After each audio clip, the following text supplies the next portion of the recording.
We're going to start with Bob's presentation momentarily. We're going to do that uninterrupted even by me. And then we'll see if there's time for questions at the end. If not, we'll do that in a later meeting. Now, Richard is planning to present next week, so the later meeting would not be next week. I'm going to attempt to say what I understand to be Richard's focus in his presentation for next week. He will correct me. And if he needs to, he's welcome to go off mute to correct me. But I believe he'll be talking about his view of directed energy weapons and also demolition evidence and probably how they interrelate. And you want to correct that, Richard? That works. Okay. So because Richard is seeing the need to sort of discuss both topics in the same discussion because they interrelate, you're free to do that today, Bob, to the extent you choose to. You're free to do it later, and so are others in a later presentation. And those who wish to give the counter view, the view that the evidence does not support demolition but something else, and want to explicitly address demolition evidence, can do that in a later meeting as well. We're going to try to keep both sides open on all issues so that I get fully informed. So before we start, I'm about to start. And well, Sandra and Jean, do you want to unmute and tell us, your hand is up, assuming you mean to say something? Yeah, I just wanted to ask if Bob, when he starts, if he'd introduce his background and specifically the low energy nuclear research. I'm curious about all that. Thank you. I'll leave that to Bob's discretion. It's a good idea generally for anyone who is sort of presenting technical or expert testimony to give that background at some point. And let's see, I don't think we've got anyone in the waiting room. If my machine is working properly. So we're going to go ahead and start. Reminding folks, this is a presentation to me only, and not as officially as the group of authors for the new report to Congress. I'm just one of those. And this is to educate me. I did want to make a clarification because some folks, I think, were confused in assuming in prior meetings that if I ask a question of someone, it means I don't know the answer, or worse, I know absolutely nothing about the topic. Those are probably both faulty assumptions. Lawyers typically ask questions they already know the answer to, or at least think they do. Sometimes they don't. And I do that. But since this is more of an investigative meeting, I will be asking questions that I don't fully know the answer to. But I probably know quite a bit about the topic already. So don't assume that I'm completely ignorant because I ask a question on a topic. That normally is not the case. It just means I want to give you a chance to tell me what you know to make sure I know as much as I can before I give my recommendations to the authors for the congressional report. So just try not to assume, assuming gets you in trouble. So, okay, Bob, if you're ready, we'll start with your continued presentation. And thanks for coming back. Okay, so can everyone hear me first off? Yes, sir. So just to give a brief overview, my name is Bob Greenyer. I've been a volunteer researcher for the Martin Fleischmann Memorial Project, which I co-founded with some other Europeans and Americans back in 2012. I have worked with most of the leaders, if not the premier people in the field over the last 14 years. And I have investigated a wide range of this phenomena, both our own work in detail and those of third parties. I've seen a common effect that occurs across all of these systems, which clearly has been technologically produced and functionalized in various technologies that people are unaware of it exists in them. And there is the potential to produce technologies that damage materials.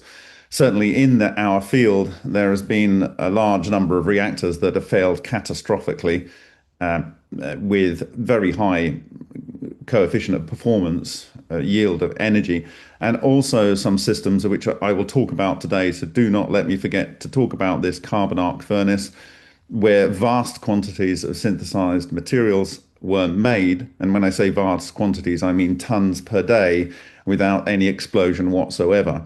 And this is highly relevant to the process. So if I can just try and configure this so that it actually works, let's see if it works. I can't, at the moment, I can't see in the way that I can't see the share window.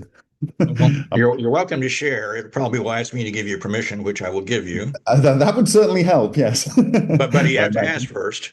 Oh, please, On may I your, have well, no, I don't permission? mean that. I mean, you have, there's a button there Yeah, I for, know. That's what I'm trying to find. I think, well, Gene, you want to tell them how to do this? Yes, along the bottom of your screen, there should be a green button that says share. Yeah, only it's not. Yeah, I do know. I Oh, do know no. how to use Zoom. I'm just trying to find that particular frame because I'm on two screens, Uh-oh. and I don't know it if I can fix that. Gene, is there any way I can do that for him? I don't think so. Yeah. If you hover over the screen, Bob, with the like gallery view, when you hover over it, that yeah. bar should pop up at the bottom. Yeah, you see, I've at the moment I've literally only got a bunch of people speaking. This is embarrassing because I'm never like this, and so It's probably the view that you're in.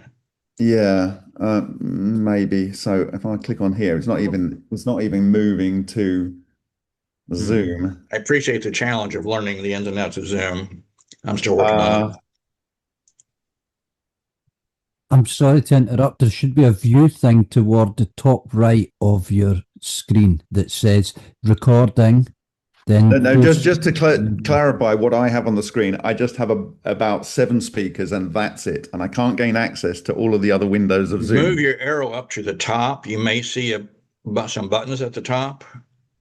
Yeah, I can't even when I'm clicked on my face in Zoom, it's not showing any buttons but Keynote and Brave on my 2 windows that I have available. So is what you want to share, Bob, something you could email to Gene or I? No, I need to share it with my own pace. So I just you've changed the view. You've changed the view. I know I've changed the view and I've got an option of just a strip with no view, a strip of close it down. Just close that down and then maximize the window that minimizes. You won't leave the call. Just close that down and then I think it might be better that I do leave the call and come back in. Hold on. That's all right. You're welcome to do that. We won't go anywhere. Oh, okay. I found it. What it happened is it's gone to full screen, which Mac does sometimes. Yeah. And that means that it's like you swipe with 3 fingers on a Mac. Sometimes the actual active window disappears. Okay, so I've now got 1 window, and that is again only giving me that, but it should be giving me the control button. So window. This button. Right. So I've got the one button that should give me access to share screen. This is good. And so I shall be able to do that. And I will share the viewer first. Sharing is not turned on. It says send request. I'm sending you a request. Okay, you're good. Thank you very much. And now I'm going to share my desktop too and go share. Okay, can everybody see what I'm looking at? It says select DZI to load.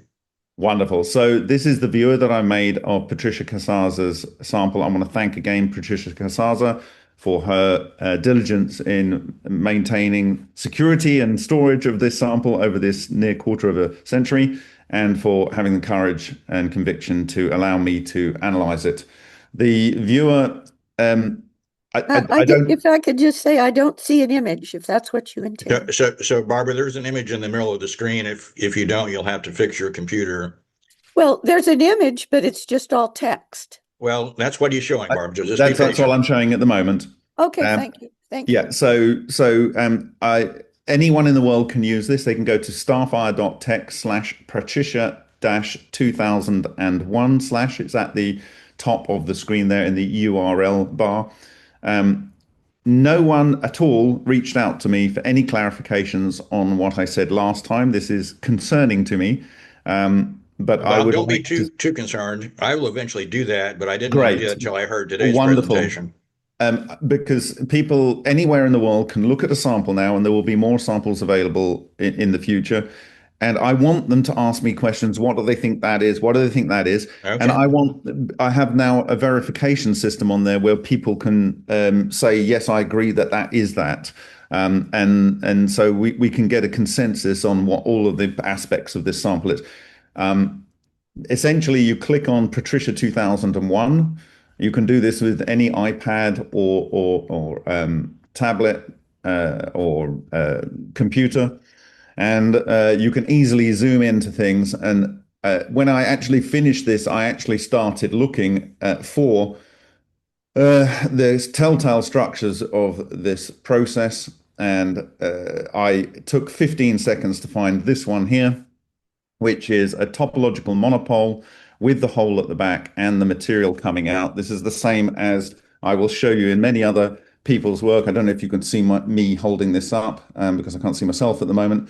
But that is the same as on this book by Takaaki Matsumoto from 2000.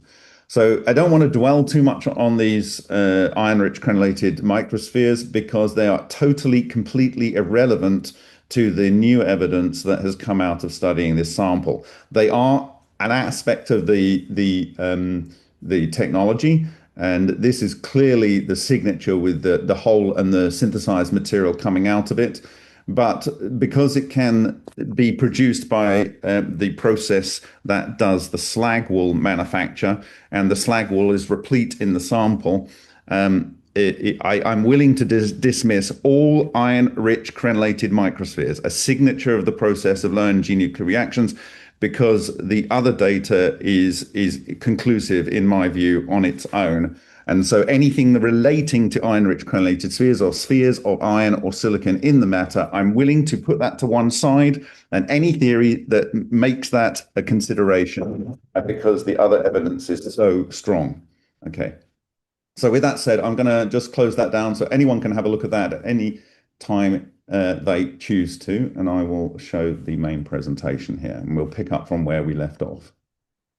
Okay, so let me go to here, and we'll push this. Can you see this? Hopefully you can see it. Can you see my presentation now? Not yet. Okay, I might need to share it again. Desktop 2, why is it doing that? You have to select it from among your other open files. Yeah. If you got the share option open. Yeah. And if you don't, you might have to reopen the share.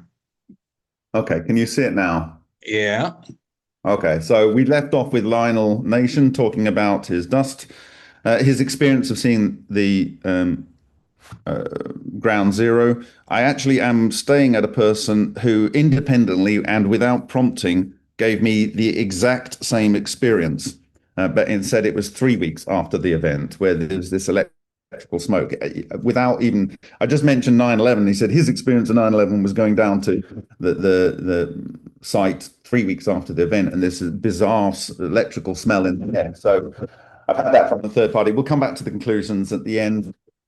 What does this explain? So I think we got as far as controlled nuclear synthesis. This is this 760-page book by S.V. Adamenko, where they did 20,000 experiments in a row and produced every element in the periodic table from any metal and a 300 joule discharge in it. This has been verified. The whole lab was moved from Ukraine to Illinois, and it's become part of the fusion program, and it's gone up. But you can buy this book and you can understand this process in detail if you choose to.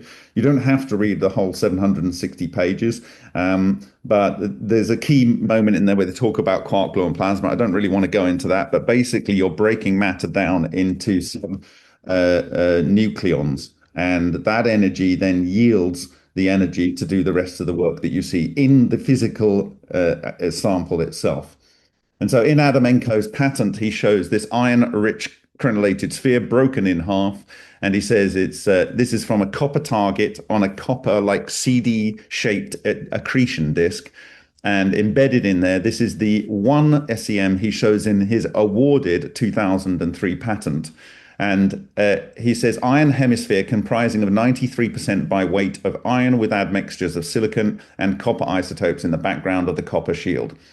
And in this 2005 Ukrainian newspaper, S.V. Adamenko stated that he thought reaction occurred in the hollow area by way of dark matter. So this is what's going on in these hollow spheres.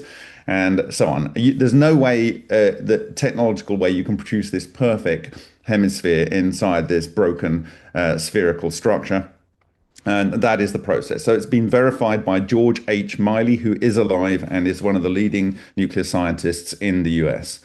In this same work, they found, and I don't want to go into this, but they created structures that when they fired beams of ions into them, the beams of ions are meant to knock off ions from that material, and that would go through a drift tube, and they could detect the elements that are there. Well, no elements were knocked off, and no ions were even the original material were seen. So they turned off the apparatus, and they saw this glowing spot and decaying exponentially. And he suggests that this is actually a black hole-like object. And so this was repeated 12 times. And so this is what you create. We create what's called a topological monopole, and it acts like a black hole. And it, because of the magnetic strength in there, and you'll see how that forms, it disassembles matter. And this was predicted by John G. Kramer, who is alive today, in 1983. He said, when you get the magnetic strength sufficiently high, it will cause the quarks to forget what they are inside neutrons and protons, and it won't affect the structure itself. And that is what we create a superconducting electric loop, which creates a magnetic structure which is able to disassemble nucleons. Okay. So Serlin patterns is very important for this point of view. I encourage people to, I will share this PDF on my blog at remoteview.icu after this presentation, and you will be able to look at all of the references, the peer-reviewed references, the awarded patents that point to this technology and its use. But the Serlin patent is one of the most important ones because it came in 1992, just after the end of the Cold War. And they used a coherent beam, electron beam of electrons, and it produces spontaneously low temperature nuclear processes with a self-sustaining controlled chain reactions in nuclear fusion.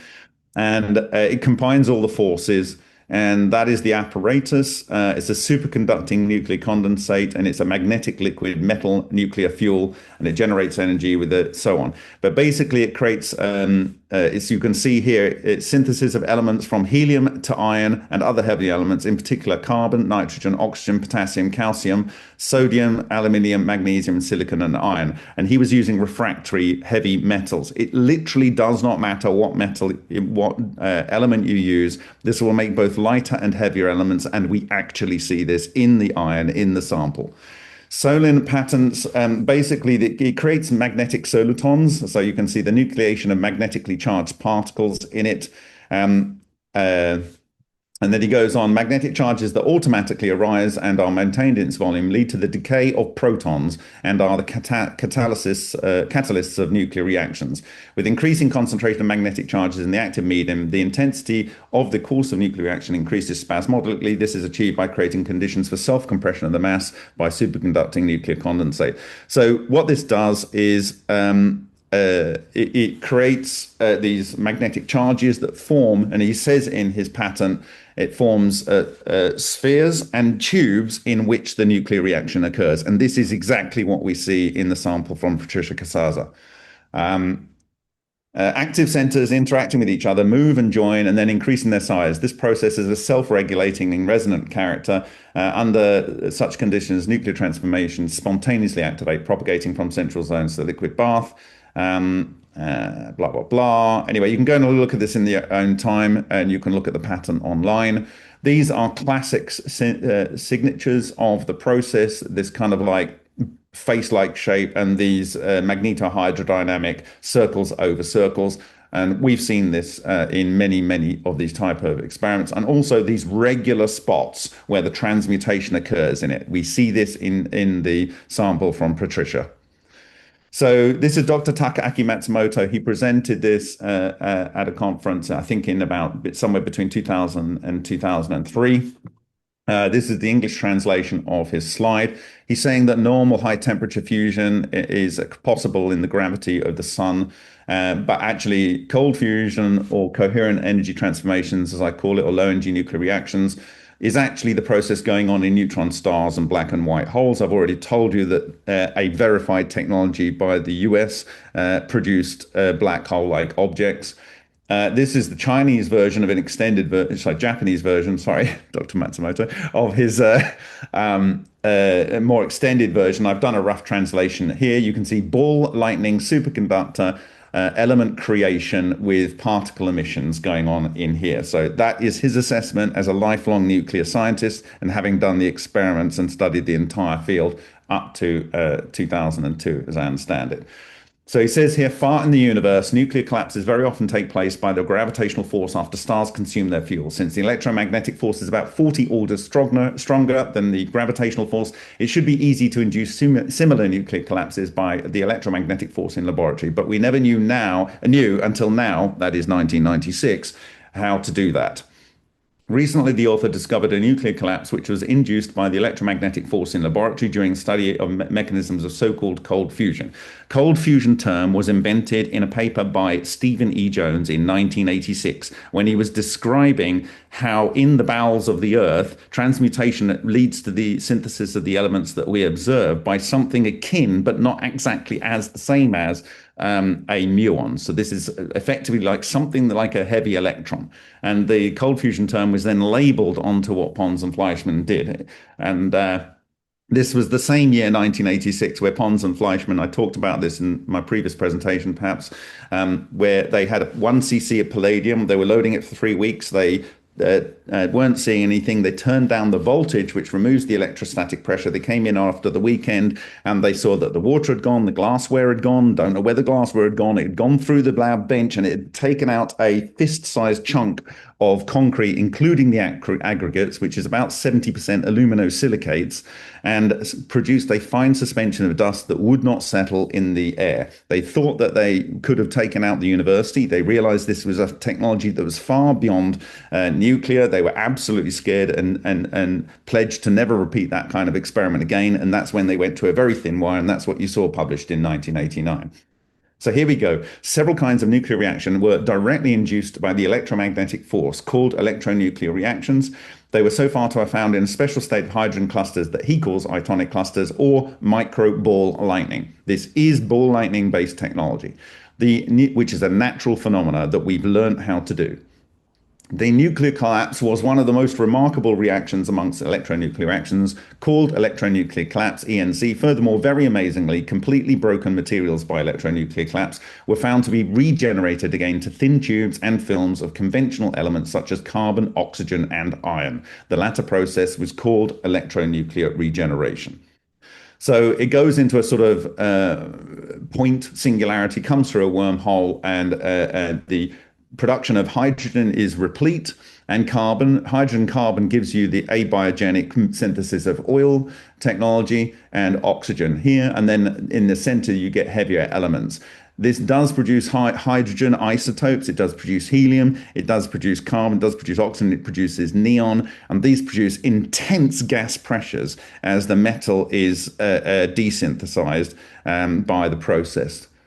So the topological monopole is probably best described by this peer-reviewed journal funded by the Department of Energy, the UK, the Brazil, European Union, China, South Korea, and Japan, where they fire a laser, single extremely fast pulse of laser into nonlinear plasma. They get a magnetohydrodynamic structure on the back wall there. And this is 1.36 thousand Tesla isomagnetic field. But into the center there is also that. And at the point, that phase singularity, that is a much higher strength magnetic field, logically.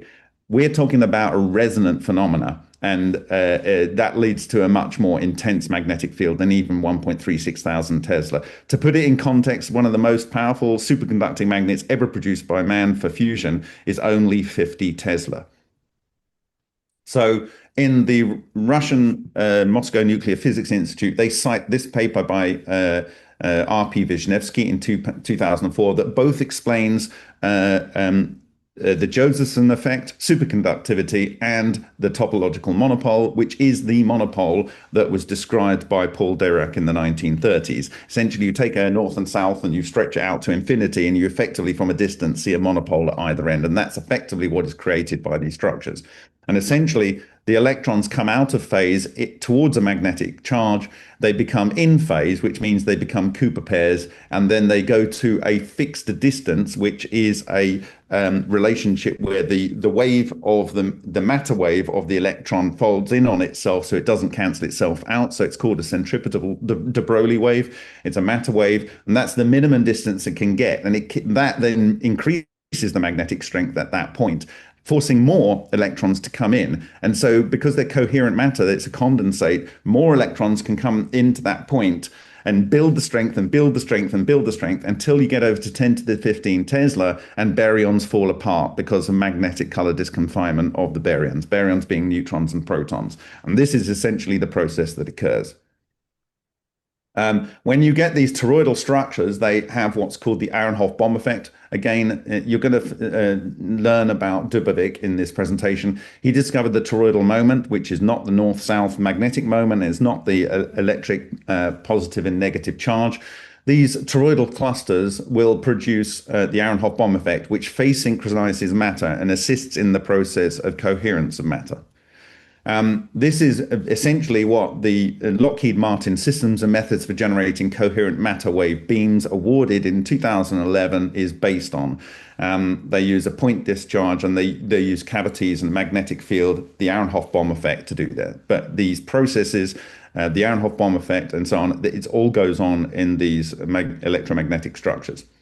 So this is, as I was describing to you, it's like winding a spring, and it literally is the flux capacitor, and in terms of magnetic flux. Like an electric capacitor can store electric charge, this stores magnetic flux, and it doesn't dissipate, and it just gets bigger and bigger and bigger until it takes matter apart. It essentially is a structure, as I've presented on the screen here, a self-similar nested vortex. Here you can see in German work at the University of Göttingen, sound in water, a basic two-order structure where you have a singularity here and a singularity here. When I say singularity, it's like water going down a plug hole, and it goes around in a vortex, except it doesn't go through the plug hole. It ends up all occupying the same space-time in a loop and increasing the magnetic strength at the center. So this is just water in sound in water, and it's the bubble structure. That is basically a version of this. And you can look at this in your own time, but it's a self-similar nested vortex whirlwind tornado. Minimum 2 subtors at each sublevel, maximum of 48, although in water it's only ever 2, it would appear, for some reason. I don't actually know why. Replete with golden ratio, and produces hollow spheres and collapses matter. So in the top right here, you see in physical review letters, the only spectrum of ball lightning captured from natural ball lightning. This is found on a Wikipedia. Nitrogen and oxygen are obviously in the air, but iron, calcium, and silicon are the big lines that they saw. This is our synthesized ball lightning. It's actually on this sample that I'm holding in my hand in this magnetic fluid area on the outside. It has an iron-rich crenellated sphere in the center, which is the core of these structures, silicon dioxide on the outside and calcium dioxide on the outside. Those are the main components we see in our broken up ball lightning of synthesized material, and all of the elements in your body are in this kind of smeared area in between. Most of the mass of the Earth, in fact, is iron oxide, silicon oxide, and calcium oxide. So what we are seeing here gives credence to Stephen E. Jones's work from 1986. Here is another one that blew up. You have the tornado, the vortex coming in. It has a caduceus head here in the center. That is where this iron-rich crenellated sphere came from, up here. It's blown itself off over here, and you've got the ejection material here. This is in Matsumoto's work, where a ball lightning, the ball at the end, and the vorticity around it caused this track in copper. On the top right, you see a similar feature in a low-energy nuclear reaction experiment by the late Neil Crichton Gold in London. And again, it's got the linear tracks with the tracks going around it. In here, we've got Dr. Alexander Parkhomov of the Russian Academy of Science in another cold fusion experiment. This was nickel diamond deuterium oxide. This I believe was an explosive event, and this is nickel hydrogen cold fusion. Again, the striations, linear ones, and the sideways This is in boron nitride, the second hardest substance known to man of natural material. There is literally nothing that you can physically make that can stop these things. They have got a higher binding energy than any other form of ordinary matter. So this is natural ball lightning from Hessdalen, found in the ground where a ball lightning hit the ground, an iron-rich crenellated microsphere. This was predicted and then found immediately on first attempt in sound in water, like the stuff in Germany. Iron-rich crenellated microsphere with silicon dioxide on the outside, exactly what we see in plasma reactors. It's hollow, by the way. This is in this plasma experiment here, iron-rich crenellated microsphere. It produces these kind of tracks. This is on a aluminium-based technology that is being produced as a direct electrical generator by Dr. George Eagley at a company called ENG8. So meanwhile, whilst people debate whether this stuff is real, we are making real technology that employs the process. This is carbon, most likely tracks from the ball lightning squiggling around. This on the right is this kind of signature bubbling kind of effect as you've got, same as you see on here, but this is working its way through zinc and churning up the zinc oxide. Again, that is on this sample here that I hold in my hand. Okay, so that is the way ball lightning will meander and work its way through material. This is a lightning strike in Connecticut. Now, Ken Shoulders, who studied John Hutchison's work, suggested that all leaders of lightning strikes are ball lightning or exotic vacuum objects. He never proved that, but that was his conjecture, not even conjecture, that was his hypothesis. When this guy who was following my project said there was a lightning strike nearby, he said, what kind of should I do? I said, get the slug that's in the ground. So he gave me this slug. You can see these tracks here. They look very similar to other things we see in our work, but focus on this slug. We look at a section of that slug, and on it, in a fully vitrified piece of glass, we see the torus and the overall structure of ball lightning impact that we have produced in many lab experiments. I won't go into it now because I'm going to look at the next one. You can see that it's copper. Why is it copper? Copper is involved in most high temperature superconductors. If the process does not have copper that it can use, which it probably did because maybe there was a lightning conductor on here, it will synthesize copper out of whatever elements it's got. It's absolutely amazing. Here in the sintered piece of soil from that slug, you can see these regularly spaced iron-rich crenellated microspheres. Here we go, with a hole in one end and the material of synthesized material coming out of the back of it. This is what lightning does. This is the first time it's ever been shown in lightning. I presented this in Bergamo. This is a standard thing that occurs in nature. Okay, so Kladov was a Russian researcher that produced the heat-producing patents in the Soviet Union in 1982 and 3. In 1992, he produced a patent which was awarded in the European Union and the Russian Federation. And between 1997 and 2002, he died in 2003. He found that cavitation, which is the same process as all of these processes because it uses sound that produces resonant standing waves, and then that allows an interaction with Rayleigh neutrinos and so forth, and then you can get fantastic amounts of unimaginable amounts of energy manipulating matter, which you do not have to put into the system. It starts to feed itself. Anyway, he says the purpose of this work is to demonstrate the real possibility of cavitation destruction of matter on an example of transmutation of various chemical elements, showing at least 3 main modes of destruction: changing the structure of a nuclide by adding one or more structural elements, changing the structure of a nuclide by dividing it into several fragments, changing the structure of a nuclide by dividing it into the smallest structural fragments, or by the complete transformation of the matter into radiation, into field forms of existence of matter. The basic process of cavitation destruction of matter occurs in ultrasonic activator almost simultaneously, but with varying degrees of intensity. What you are seeing in the Patricia Casaza sample, which you will see, is adding structural elements, subtracting structural elements, and the complete destruction of matter. This is the basic cavitator. He also showed that cesium-137 in 20 hours was reduced by 65.1%. That is more than one half-life, which normally takes around 30 years. And that means that for that to occur, it must involve neutrinos. And the process actually works via relic neutrinos, which are background neutrinos. And that is where the ability of this process really starts to come into play. So he also found that during 2 hours of processing, you got 19 new elements formed and up to 55 new elements when the cavitator ran for 360 hours. And he says that this occurs in the presence of supermicroscopic black holes. So again, Ken Shoulders has claimed to produce the man that made black holes. You have the verified technology by the US nuclear authorities that showed the formation of microscopic black holes. And here you've got another researcher saying that this works in the presence of supermicroscopic black holes. Okay.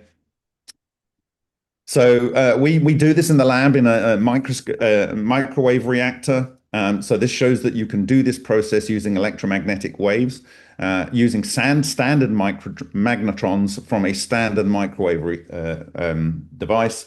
And I was looking to see if I could remediate carbon-14. It looks like I did. This is the reactor. It was made by George Eagley in Hungary. It was funded by people in Switzerland. But you can see the standard magnetron on the end. I've got these witness materials of aluminium and brass. I'll explain why in a minute, because we saw these pock marks when I received it, and they had the structure of ball lightning impacts, so micro ball lightning impacts. So I put some fresh polished aluminium and fresh polished brass on there as witness materials. And basically, ball lightning can travel through glass. And so there may be somewhere that it's getting the materials from, but the reactor goes on in here. This is Paul and I doing the experiment. That's what the experiment looks like with the ball lightning moving around in there with the carbon dust. And then we looked at these afterwards, and you could see a couple of dark spots. So I looked at that under the SEM, and we see the synthesis of the iron-rich crenellated microspheres. And they're embedded. This is the North Pole. Opposite to that is where you have the synthesis of the element coming out like here. And we look at that and we get the same type of elements coming out of the back of that: carbon, nitrogen, oxygen, typical, and magnesium, sodium, aluminium. These are stellar synthesis materials that come out of these processes. Here's a big one that went into the brass. And again, you have the pole on the backside and where the elements come out. So this is the most heat-producing reactor of Sergio Ficcardi, a famous nuclear scientist in Japan. In Italy, brilliant man, sadly departed, and Francesco Piantelli. I actually held this rod in my hand. It was from 1996. This study was done in 2006, long before I got involved in this space. And you can see here these tracks. It's not very clear, but they are the same kind of tracks that I showed you on this sample and that George Eagley is seeing in his electricity producing reactor, where it had the little meandering tracks. You can see the ball here, the carbon plume, and the churned up material. A ball here with the churned up material behind. This is in a standard and most famous nickel hydrogen experiment, the one that produced the most excess heat in their entire experience. Here again, I've just blown it up so you can see the ball, the plume, and the interference with the nickel. So it's churned up the nickel metal. Okay, nickel is no challenge for these structures. Again, I'm just comparing that to our work on this sample here. Okay. This is Matsumoto on the left, the synthesis of carbon film and iron. This is us. And at the end of these carbon films, there's an iron-rich crenellated sphere, there's an iron-rich crenellated sphere, there's an iron-rich crenellated sphere. Okay, so, we can do this all day long. Here's one iron-rich crenellated sphere where it's spewing out carbon and oxygen from the ball and leaving it on this nice zinc oxide witness material. And again, that is on this sample. Here you can see two toroids are come out. These are from the internals through the monopole azimuth. And they inflate, basically. They come out as coherent matter, and then they inflate. And this is rich in titanium.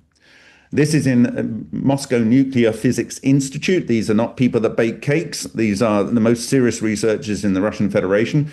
They say substantial evidence in the support of this hypothesis, that's the basis that monopoles do this work, may be provided by spherical objects with a hole on the axis found in significant numbers in the post-discharge period on surfaces covered with tracks, trenches. They are considered to be the cooled plasmoids, plasmoid being an abbreviation for plasmatoroids, with an axis of symmetry coinciding with the axis of rotation. This is exactly what I've shown in you can go and see in Patricia's sample with the hole and the material spewing out of the back.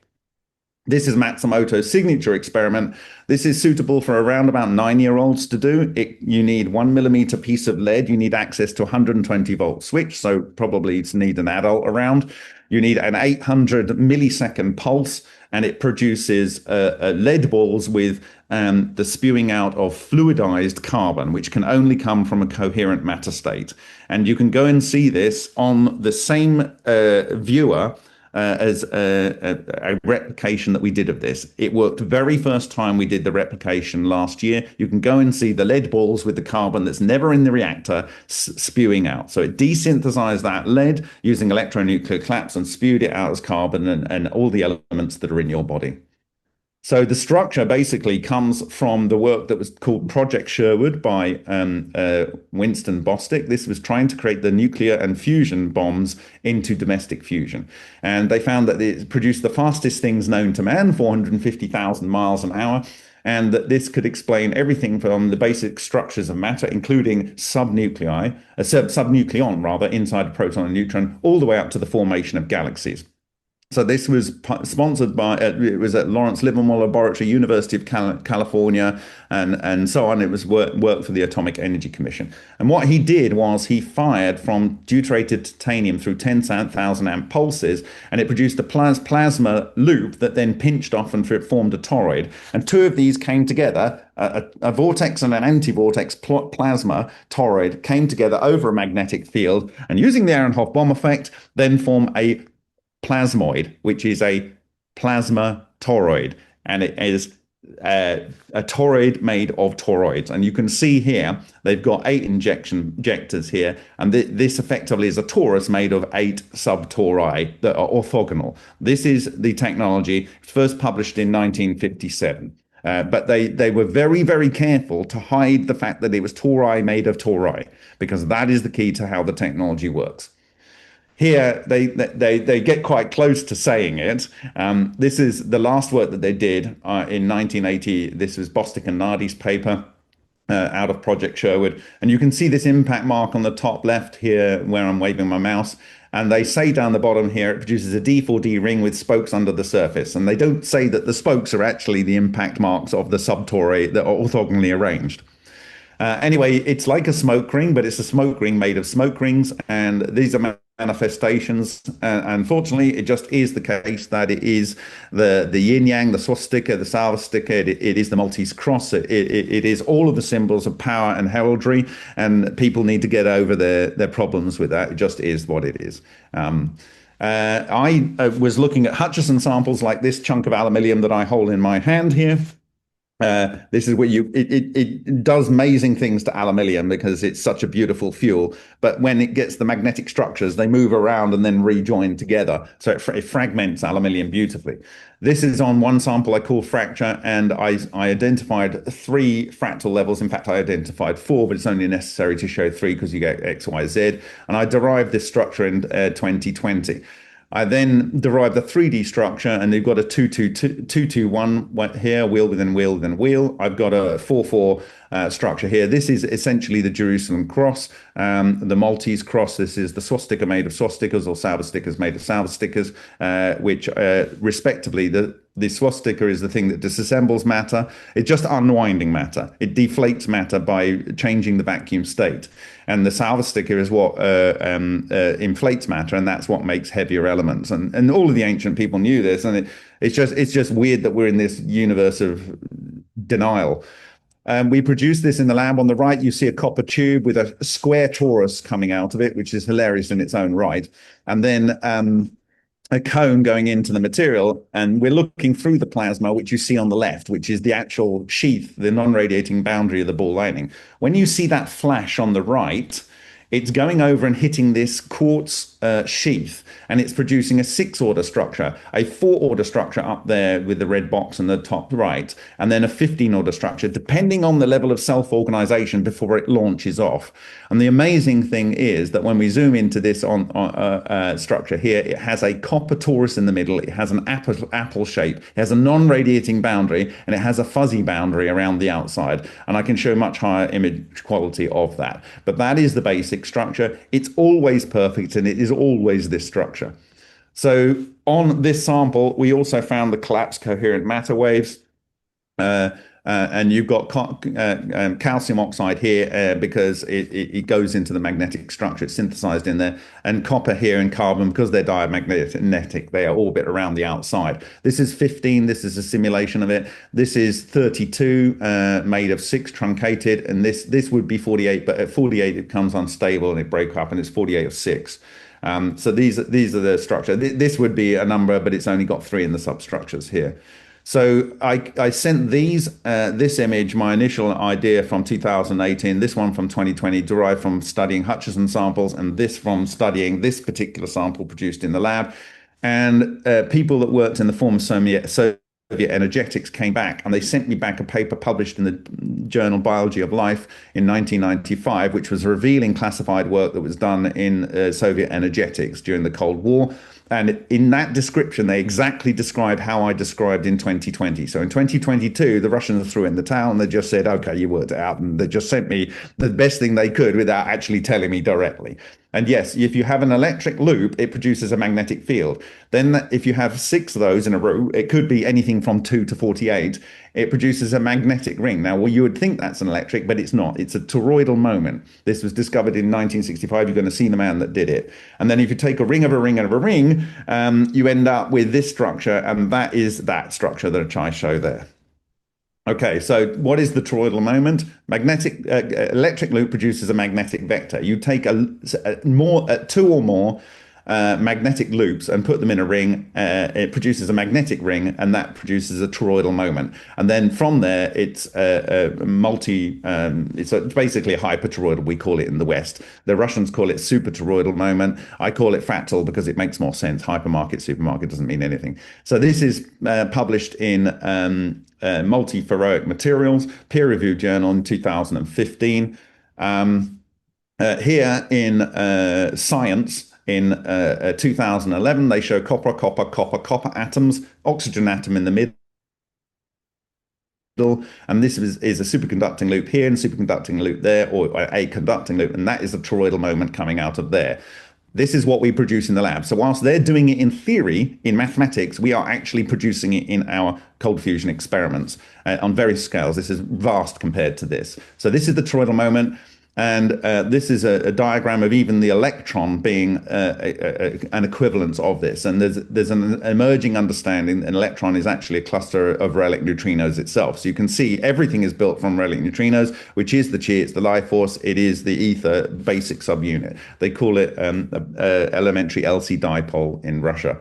So here is the apple shape. That's the key structure with the toroidal moment coming out at the top. The vortex comes in. This is the hole through which matter comes out when the electrodynamics collapses. It has extraordinary properties that it can do, but this whole hollow area here is in which matter is synthesized, and it produces these hollow spheres and in the substructures as well. So this is Vladimirovich Dubovik. Sadly, he departed in April 27, 2024. He worked at the Moscow Nuclear Physics Institute, and he graduated in 1962. He published his thesis on toroidal moments. Next generation communication by Hal Puthoff is using this technology. Next generation data storage is using this technology. He's warning that a guy called Yuji Bajatov died because he was exposed to vortexes coming out of his watered meniscus discharges. I actually presented in this room in the Moscow Fellowship University in 2015. And he's saying basically it sucks the chi out of you and it can stop your heart. And this is essentially how Ninel Kulagina was able to stop and start the heart of a frog and of a researcher and do some of her magic. This is a real thing, and just people need to get over the fact that they don't believe it. And this guy also showed that it was one of the key authors with Afanasyev that I showed before, the Lockheed Martin paper that showed that the Aharonov bomb effect occurs in the toroidal structures. Right, I have this sample here, which was a ball lightning sample we produced in a reactor, and you see a hemisphere on the iron, and instantaneously this hemisphere of copper disappeared. It's non-thermal because you can see this very sharp point here.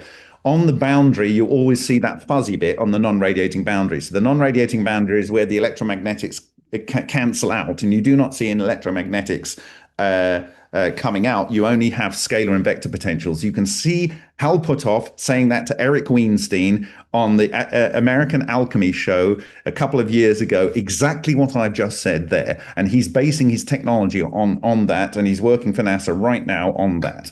So it's on the boundary that these structures, the smaller self-similar structures, try to bind. And you can see I've imaged a 2-order structure with a Paisley, a 3-order structure with a Paisley, and a 4-order structure. That's when the power of God comes under control, according to the Sumerians. And it's got a straight hole there.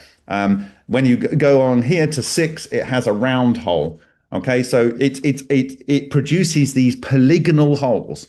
This is absolutely key to knowing for certain that what is in the Patricia Casaza sample has been done with this process. It's not round holes, it's polygonal holes, and it's produced by this process. If you take nothing away from today, other than this fact that can be reproduced repeatedly in the lab from a ball lightning event, it's that it produces polygonal holes in which transmutation occurs. So here is a 2-order structure, and I'm looking at the disruption beams that come out, same as in the water, same as in this cold fusion experiment, same as a literal water spout in 1969, and same as in this cold fusion experiment. Here is a 3-order structure. This is in cavitation, in water, in Japan, triangular holes on either side. How does a thing moving around produce a triangular hole? That's because there's a substructure in there that's moving things between it. This is cut into steel by water movement. It's cut into steel by water movement. This is a 3-order structure and a 3-order structure in various cold fusion experiments. This is a 4-order structure. Now 4, it doesn't produce a Paisley, a vortex shape. It produces a square hole. The reason is because the tornado that comes out of the substructure goes into the non-radiating boundary of the one on the loop round there. Okay, so when you understand this, you understand so much of how nature works.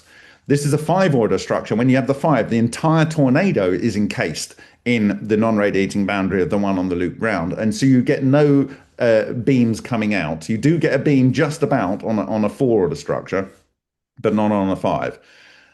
On a 6, you have the cell unit of the flower of life. This is the time where it becomes very specifically stable. This is why in the A.C. Holt, who ran the NASA propulsion program, he proposed in 1979 to NASA an intergalactic propulsion drive system based on their study up to 1979 of how UFOs work. And everything they've been saying in Congress is real and blah, blah, blah, is all in that 1979 paper you can download from NASA's website. And he went on to lead the propulsion. And his diagram for the propulsion system is exactly what I showed you in that 1995 paper for the fractal toroidal moment that was leaking the information from the Soviet energetics work. Exactly what I derived from looking at under the microscope. And it's exactly what's on this image here. Okay, so this is in Malcolm Bendel's hydrocarbon reforming technology. You've got 5 and 6 order regularly spaced polygonal structures transmuting metals. And by the way, in the center of each of these carbon pads is an iron-rich crenellated microsphere, which is the core of the structure. So here we get on to looking at Patricia's sample. Again, 8, 6, 5, 4, 5, 6 polygonal holes in the steel, regularly spaced. And in there, you have these whiter spots. The whiter spots are absolutely key to knowing that this is nothing other than this technology.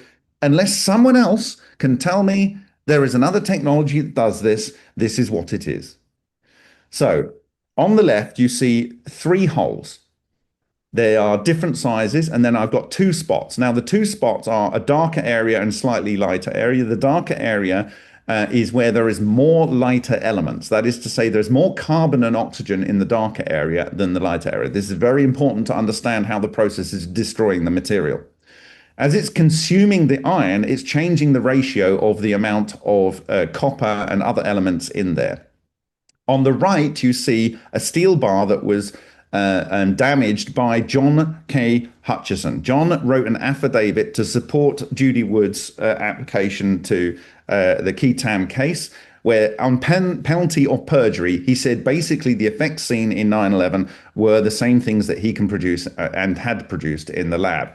What you're looking at here is an overly rusted section. Now, the reason it rusts is because the elements it produces, hydrogen, carbon, oxygen, infuse into the metal, and then it rapidly rusts. So when you see a van that rusts within the day of 9/11, it's because the process is impregnating into the steel the materials that make it rust rapidly. This steel bar was cut in half to reveal spherical holes removed from inside the metal. Okay, this is in the 1980s. And this is Dr. George D. Hathaway's comment in 1991, having studied this from 1982, sorry. A boring bar was on its shelf about 10 feet away from the center of the apparatus. Hutchison did not see it happen. It bent into a tight U and deposited a quantity of copper at the bend. The copper seemed to somehow magically come out of solid solution, if it was ever in solution in the first place, and agglomerate as globs at the break. In green, I have not seen another apparatus that makes the alloying material in the alloy come out of the solid solution. I have looked at 2 Hutchison samples from the early 1980s given to me by George D. Hathaway, and I have confirmed this effect. It is occurring in the Hutchison effect. In fact, if you start with aluminium, it first makes scalloped pits with iron in the center, and then in the center of a macrostructure, it then has a blob of copper. And so what you're seeing when you're starting with iron is it's making copper to go heavier, but it's also making lighter elements. So here I've got a graph where as the size of these holes get bigger, the iron concentration in the white blob goes down, but the copper concentration goes up, as does the carbon concentration. The oxygen concentration goes down and then up in antiphase with the sulfur. Now in LENR, oxygen, we've done this in the lab, on copper oxide, we've synthesized sulfur, where these microball lightning have moved around on the copper oxide, eaten the oxygen off the copper oxide, and converted it into sulfur. So what's happening here is the superconducting structure that's been invoked in the system has started to use energy to make heavier elements and desynthesize matter, and then it's also resynthesizing matter as it goes along. So when it's a small hole, you see nickel appear, but later it's just mostly copper. And then when the hole is big, you see calcium appear, which is a resynthesized element from below. Now, you're going to see this in other technology. Now, I wanted to find out whether there was any copper in any of the steel as an alloy, because here we've got, in 1991, we've got George Hathaway saying, who, by the way, works with Hal Puthoff all the time, and I've met him, not met Hal Puthoff, but he's saying if it was ever in solution in the first place. In some of these things, it's not, but in some it is. So let's go on.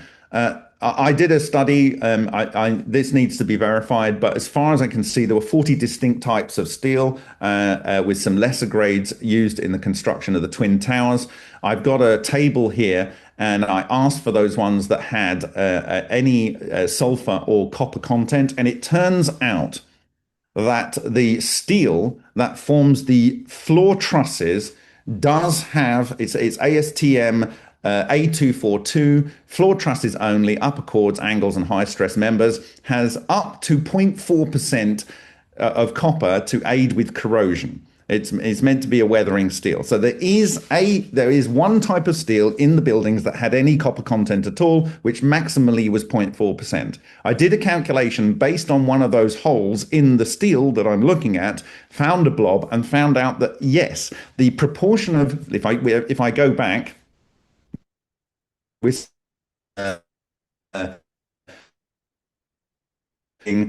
17% here, 32.6%, and 41 here. But the small one here is around about 17%. This is comparable to the one that I've done the comparison on. So it's of the same order, 1.5 micron. That's about the same proportion. So it is conceivable that the copper allowed this process to occur and it wasn't synthesizing, although the process does synthesize copper. We've done it in our experiments and many other people have done it. But this would mean that the floor trusses themselves would be more susceptible to failure than any of the other steel. And as I understand it, the floor trusses were very key to holding the entire structure together. So this is a very interesting finding out of this dust, and more work needs to be done. Now, the slag wall is very, very important. I need to go to explain why, but basically it uses carbon arc furnace here. And this is from when they make iron in a foundry, they get slag on top, which is mostly silicates with magnesium and sodium and potassium and stuff in there. And then they crush this stuff up. It should not have any iron content or very minimally, because if it does have iron content, then it causes the slag to be less good at fireproofing and so on. And what happened in the buildings, a small proportion of the fireproofing and heat insulation and sound insulation up to the 37th, 38th floor in the North Tower contained some asbestos, but it also contained slag wall. When the rules changed in 1971, the rest of the buildings had slag wall, and this is replete in the sample. Now, I don't want to go into too much detail, but ball lightning does not destroy fine silicate structures for this reason.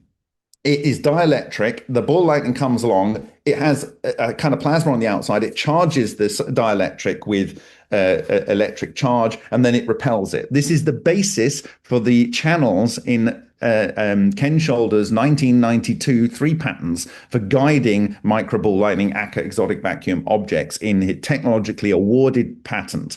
It's also Kirill Chukhanov's method in a fused quartz chamber for maintaining the quantum macro object ball lightning that he produces in his awarded patent. And so when you have this, I couldn't understand initially, and then it became obvious to me why there's so much slag wool in this sample. And it's because it survives the process. And why there's no aluminium, because aluminium is the most affected material in this process. That's why you didn't see any door handles on the cars, and the engine blocks had disappeared and the window frames had disappeared on the cars, because it just gets eaten for breakfast with this technology. It's the most important fuel. Aluminous silicates were proved by Kladoff to produce 11.7 times excess heat rather than 4 in his cavitator in 1992 patent. Aluminous silicates were most of the material that were vaporized by the cold fusion event in 1986 by Pons and Fleischmann.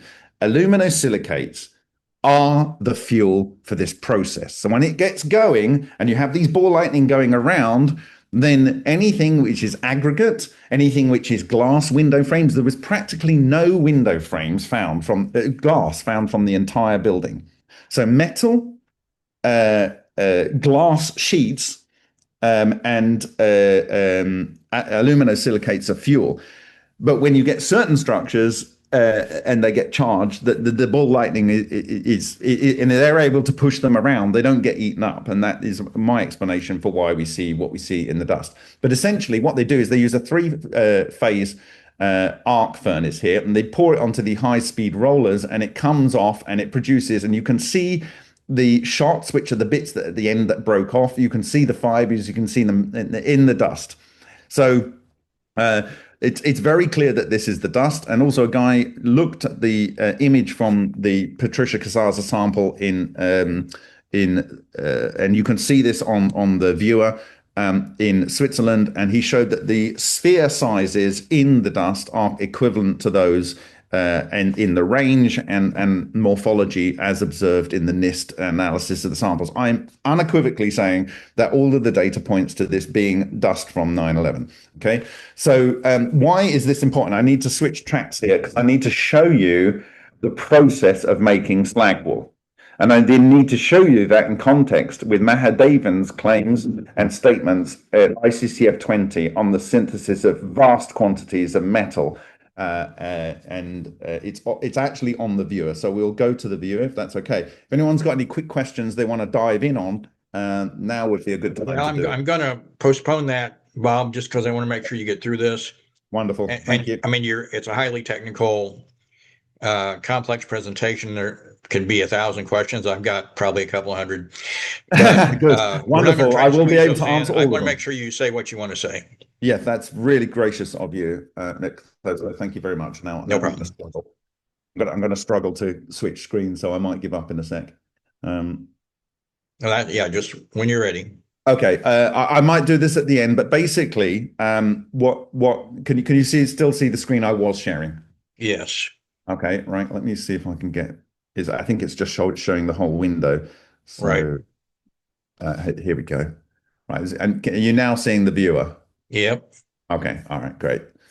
So, need to go to, what do I need to go to? Slag. Not that one, not that one.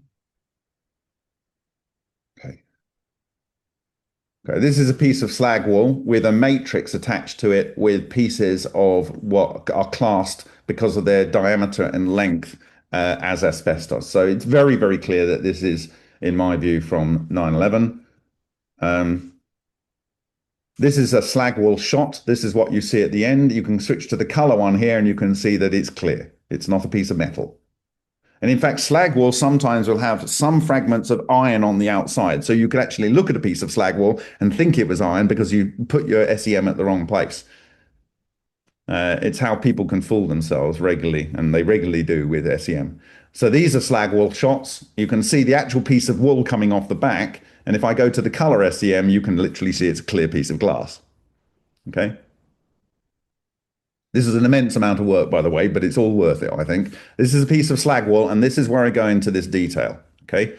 So Mahadevan Srinivasan was the first author of two authors that in 1989 was commissioned by the Babaratomic Research Center to look at replication of Martin Fleischmann and Stanley Pons. I have an original copy of their first 6 months report that was given to me by the Matsumoto family in his archive.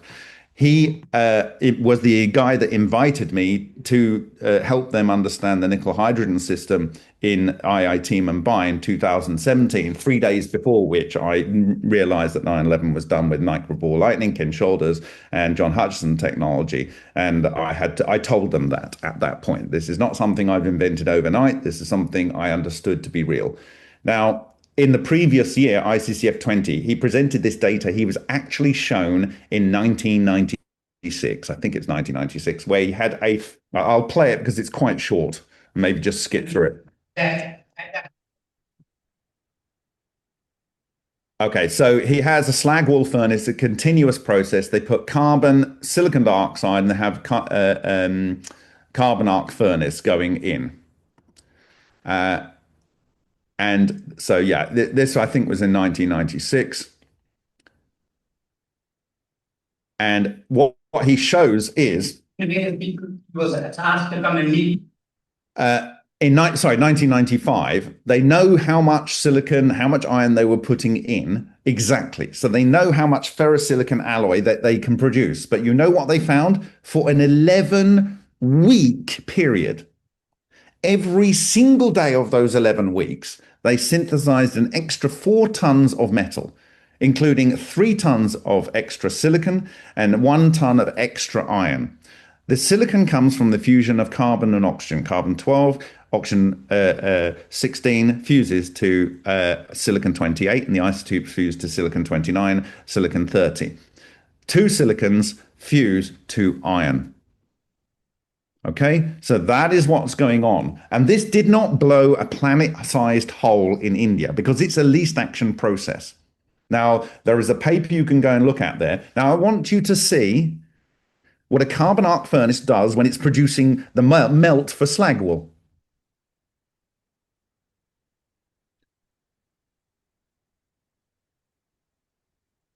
So they're dropping the raw material in. Now, this could be a furnace for other use, but anyway, it's here.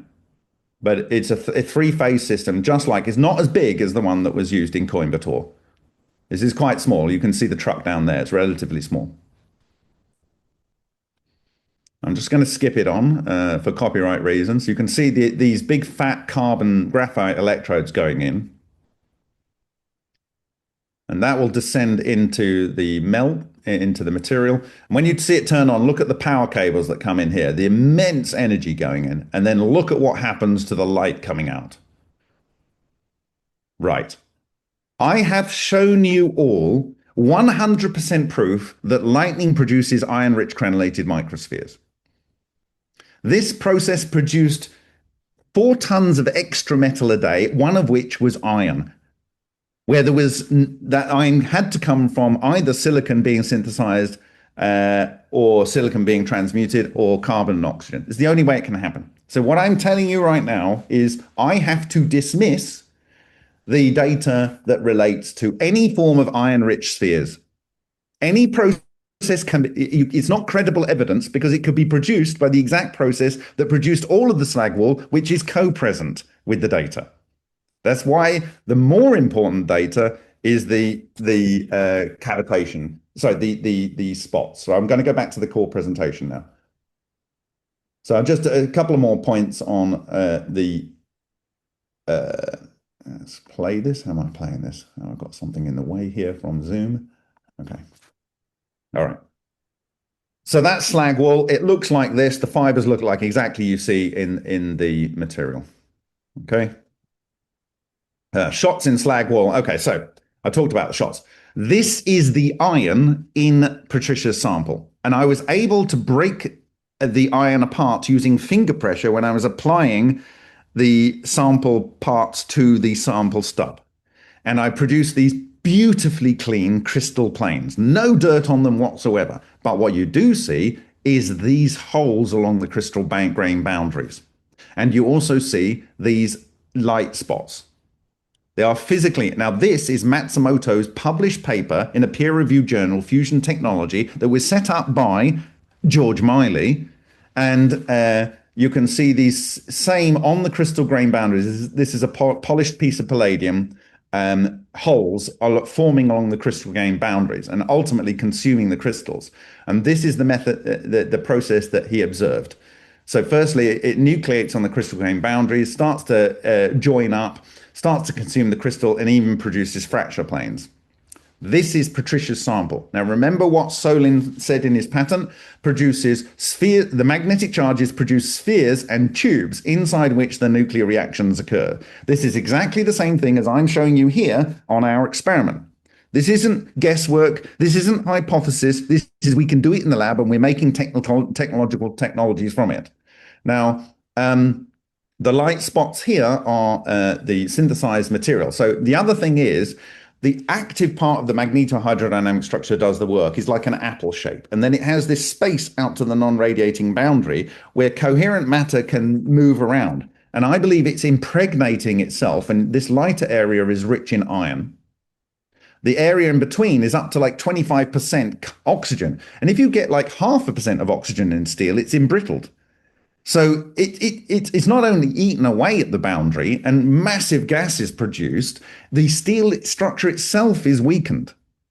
Here you can see this is in the lab. We produce these fluidized electrons. That is, this 2 pieces of brass were laid on this piece of brass, producing this magnetic fluid. This is magnetic fluid of this is not AI, this is Lyndon Gledhill's macrophotography of ferrofluid in a magnetic field. It's exactly the same structure. And that is what we see on the Patricia Casaza sample. That is the signature of a magnetic fluid, the same thing we can produce in the lab every day of the week.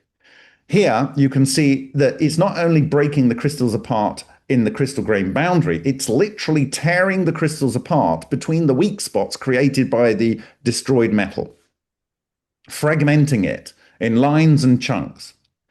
Here, you can see this is where this is between a crystal grain boundary, and it's nice and smooth around there. This is in a crystal, and you can still see these 6 to 7 micron holes spaced where the process has been enucleated, and it's fragmented into sheets. Like a Venetian blind. This is exactly what Tom Bearden described in the 80s, was going on with early 90s, 80s, with the Hutchison effect on this exact sample I hold per piece of it in my hand. In fact, I'm going to show you. This is the fracturing of the steel and the holes that are nucleating the fracturing. This is a Hutchison sample, the imaging from here. And you can see how the interfering fields have created these 1, 2, 2, 3, 2 over here, where they're all interacting, and how it's chopping these little holes out of the material. And I'm comparing here at the same scale. You can see that the distance between these holes is not too dissimilar to what you see in the Patricia Casaza sample. So as I said before, either Patricia is very good at the Hutchison effect or cold fusion, or someone else has to come up with a different explanation for how this can occur in her sample. Okay, here is a close-up. Again, I've put them to the same scale, and comparably, the hole distance between the holes in the 9/11 sample are comparable with the sample from the early 1980s and the Hutchison effect. Okay, so I would love for another explanation for this. Please, it would set my mind at ease, but I don't think we're going to get one. Here is Patricia's sample. Here is Patricia. I'm going to look at the edge of this sample here, and you can see it's spillating from inside the crystal grain boundary. So iron is fracturing inside the crystal grain boundary and it's falling off. Here's Matsumoto's 1991 paper. He took his palladium electrode where he saw the synthesis of iron, calcium, and sulfur, which we see in Patricia's metal. He also saw the synthesis when he put it into a heated chamber with a mass spectrometer, the synthesis of lithium, helium, tritium, fluorine, neon, possibly oxygen, but it's also in the deuterium oxide. However, only the deuterium should go into the metal, so it shouldn't be there, right? You imagine all of that gas is being synthesized inside the metal. No, both in between the crystal grains and inside the actual crystals themselves. You're talking unimaginable pressures. And I'm going to show you how we in the lab caused tungsten to disintegrate into a white smoke at below its oxidation temperature. You can see here in Matsumoto, he saw the synthesis of copper, calcium, and sulfur, exactly what we saw in Patricia's sample. Here, this is in the same sample I showed you earlier with the ball lightning moving around, leaving the bubbled track behind. This is spallation in the nickel hydrogen system. This was reported in 1994.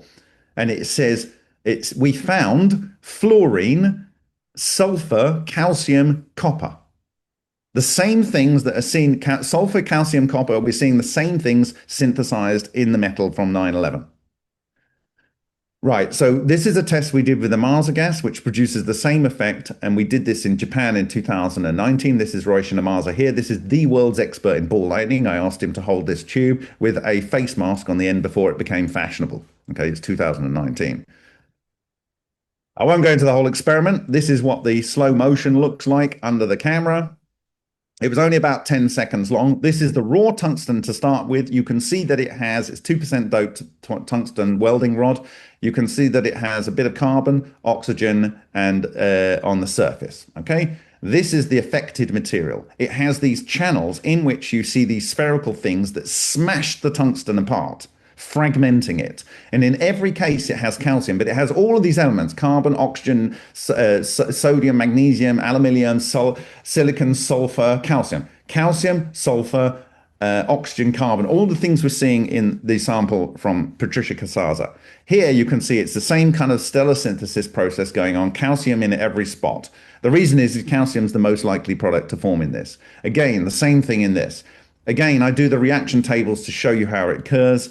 This is a magnetohydrodynamic structure on the same sample showing disintegration of the tungsten at the point of destruction. This is carbon film as observed by Matsumoto, and all of the elements in your body on this area. Produced in 10 seconds, and this is a magnetohydrodynamic structure. This is what does it. Now, in the face mask filter, from the white smoke collected, we see chunks of tungsten. Not melted tungsten, not oxidized tungsten, chunks of tungsten, and all of the same transmuted material surrounding it. This is utterly conclusive that transmutation fragmented that tungsten. And you see the same kind of transmutation going on in cold fusion experiments 101 across the board, both synthesizing heavier elements and lighter elements and fragmenting the material. Again, more here. So I will show you this one from Hutchison Effect. And you see fuming going on. If you look at my video, you'll see fuming going on.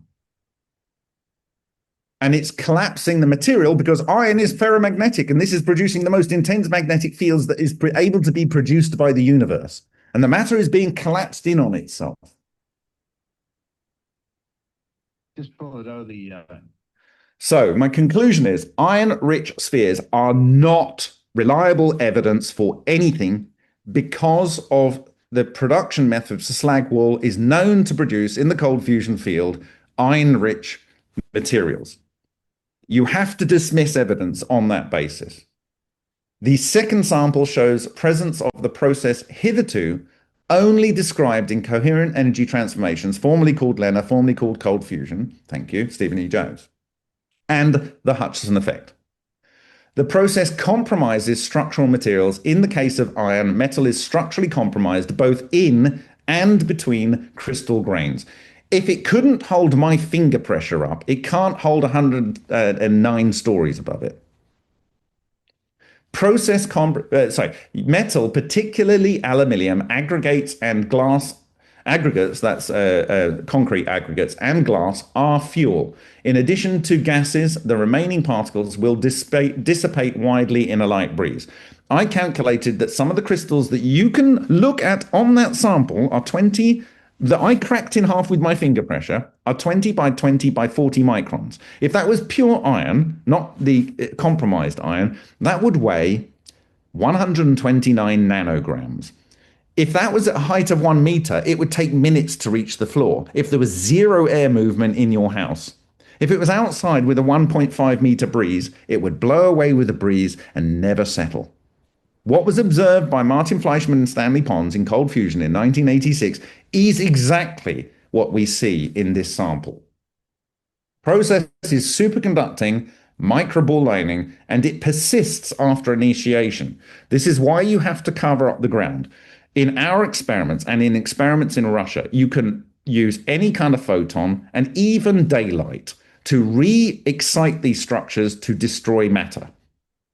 They take a long time to decontaminate. Water is a good means of decontamination, and burying them and grounding them decontaminates them. But if you expose them to light, they'll start activating again, and the things will rust incredibly rapidly because they'll be synthesizing all the parts of rust that are attached to iron in the iron itself. Process is stimulated to continue by photons and phonons. Even vibration does it. What does this process explain? It explains all local effects on the day and across the world.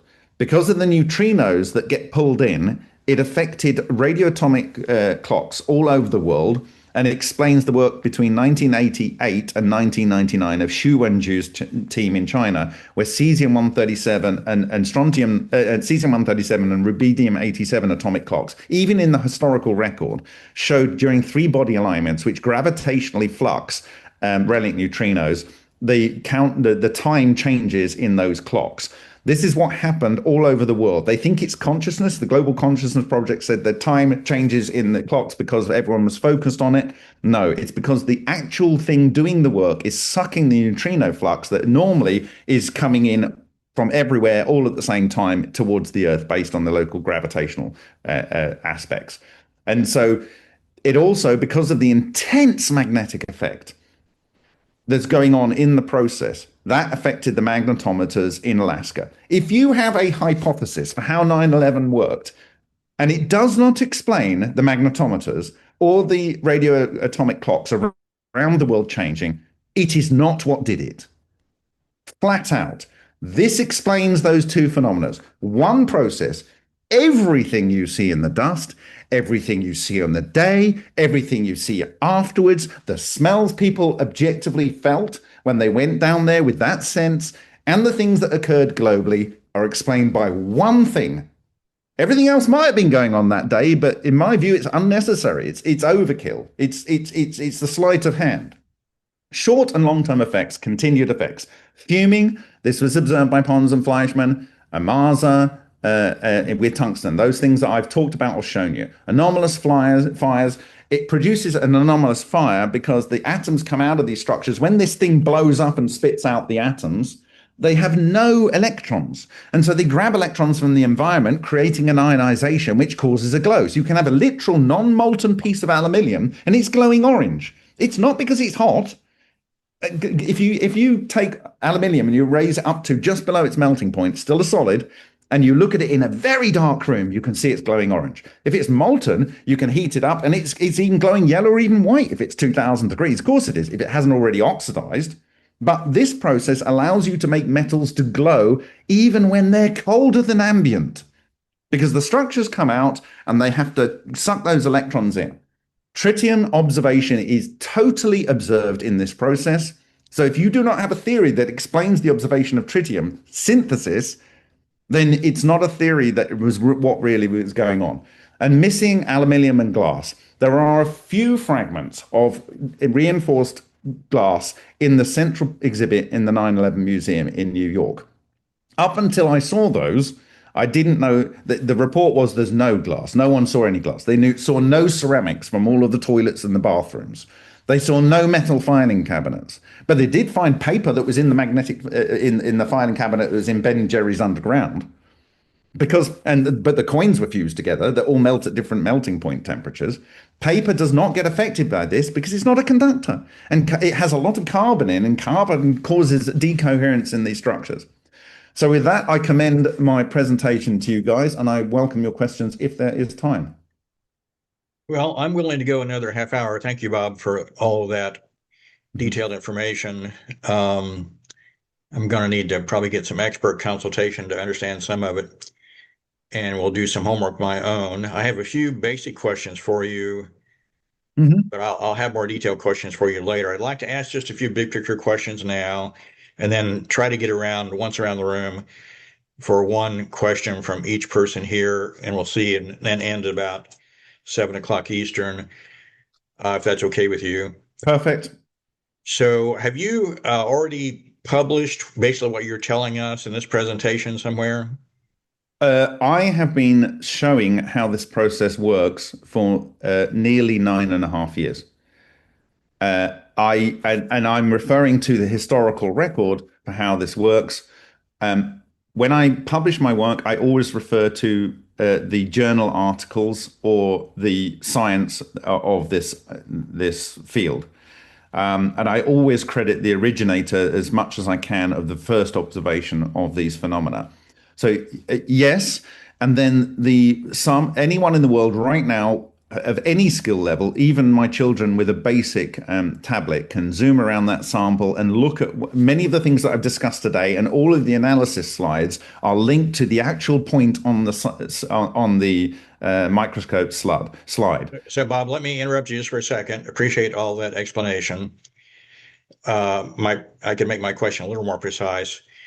Your conclusion that the processes you're describing here, which at least involve ball lightning and I think cold fusion, you can correct me, and then some initiation, which I'm going to ask you about where the energy came from to get all this started, which you may not have an ability to know, or you may have a theory on it. Have your conclusions in that regard about what happened on 9/11 been published anywhere to date? I have commented on what I thought possibly was going on, and prior to even thinking I would ever get access to a sample. Yeah, and I can go and answer the other aspects of that question if you'd like me to. Well, hang on. Okay. I want to do that sort of discreetly so folks can follow us one point at a time. So not a peer-reviewed journal publication yet on this topic. I would expect it would never be allowed. Well, I would hope that wouldn't be the case, but I understand your point. So in terms of, am I correct in hearing your comments to mean that you've concluded that the phenomena of ball lightning was involved at the Trade Center on 9/11? I invite anyone to explain the data in any other way other than things that completely match the observation of microball lightning in the process. I'll take that as a definite yes. Now, are you also saying that the process of cold fusion was involved, and are those two? It's the same thing. I was just going to ask you, intimately intertwined? Yes. Okay. Now, in the lab, when you do these things, it takes a certain amount of energy input to get the reactions you're observing and documenting. Do you have a theory on where that energy input came on 9/11 if your other conclusions are correct? So Cardone et al. Transmuted steel with just resonant sound. So they took a piece of steel, they put a sound vibrating on the end, and there were spots where there were transmutation. Sound can do it. Sound actually becomes electromagnetic waves because all matter has electrons, and when they're moving, they produce an electromagnetic wave. So whether it's sound or electromagnetic waves, you produce the same effect. Where the energy comes from is mostly the matter itself. Matter itself is condensed energy, and it's doing this coherent energy transformation. As I said, when you create a topological monopole, the magnetic nuclei of that can cause a proton or a neutron to fall apart.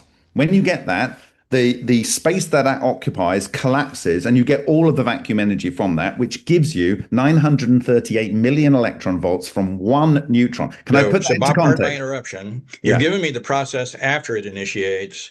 I'm focused on the point of initiation. In your lab, everything you've observed didn't happen spontaneously. You initiated it by Standing waves. You think standing waves transmitted from somewhere? No, I know standing waves. So help me with the process. What initiated these processes on 9/11? If it was standing waves, are you saying they already existed or somebody created them? I'm saying something produced the right kind of standing waves to initiate the process in the building. Okay. Now, how we do it in the lab is either by resonant sound in water. That's some of the stuff I showed you in water. Cardone has done it resonant sound in metal. He's also done resonant sound with a aluminium sonotrode into mercury. No hydrogen, oxygen, or anything involved. So this is one metal in another metal and produced a wide range of elements. Shocks can do it. But here's the thing. Once you set the process in motion, it produces all the energy it needs to continue the process because it produces a structure that is superconducting and superfluid. I understood your point on that. I'm just getting to the initiation explanation. Now, the waves you're talking about, I realize correct me if I'm wrong, theorizing. You haven't, I haven't taken down a Twin Towers recently, no. Okay, then. And no one's confessed to you that they used this technology on 9/11, I take it? No. Okay, so would there be any way for people like me and my colleagues, let's say we were there on 9/11 and had the proper instruments, would there be any way for us to observe this initiation process if we were there? Because of the way you can target your zone very accurately with interfering fields, you wouldn't have known it because they would have chosen electromagnetic waves that you will not be able to detect. They're called scalar waves. So wouldn't be in the visible spectrum, wouldn't be in the auditory. Oh, absolutely not. No, it wouldn't be. No, in neither. And moreover, the structures themselves, like I say, they have a non-radiating boundary out which there's no electromagnetic waves. So you cannot detect them until you're inside those micron level structures, in which case it's already destroying your apparatus. So what you did see on 9/11 were a lot of cameras with scintillation flashes. And this is a signature of the product of these things, which is a coherent matter wave or an electron condensate, and they go in and they cause scintillation. So, clarifying question.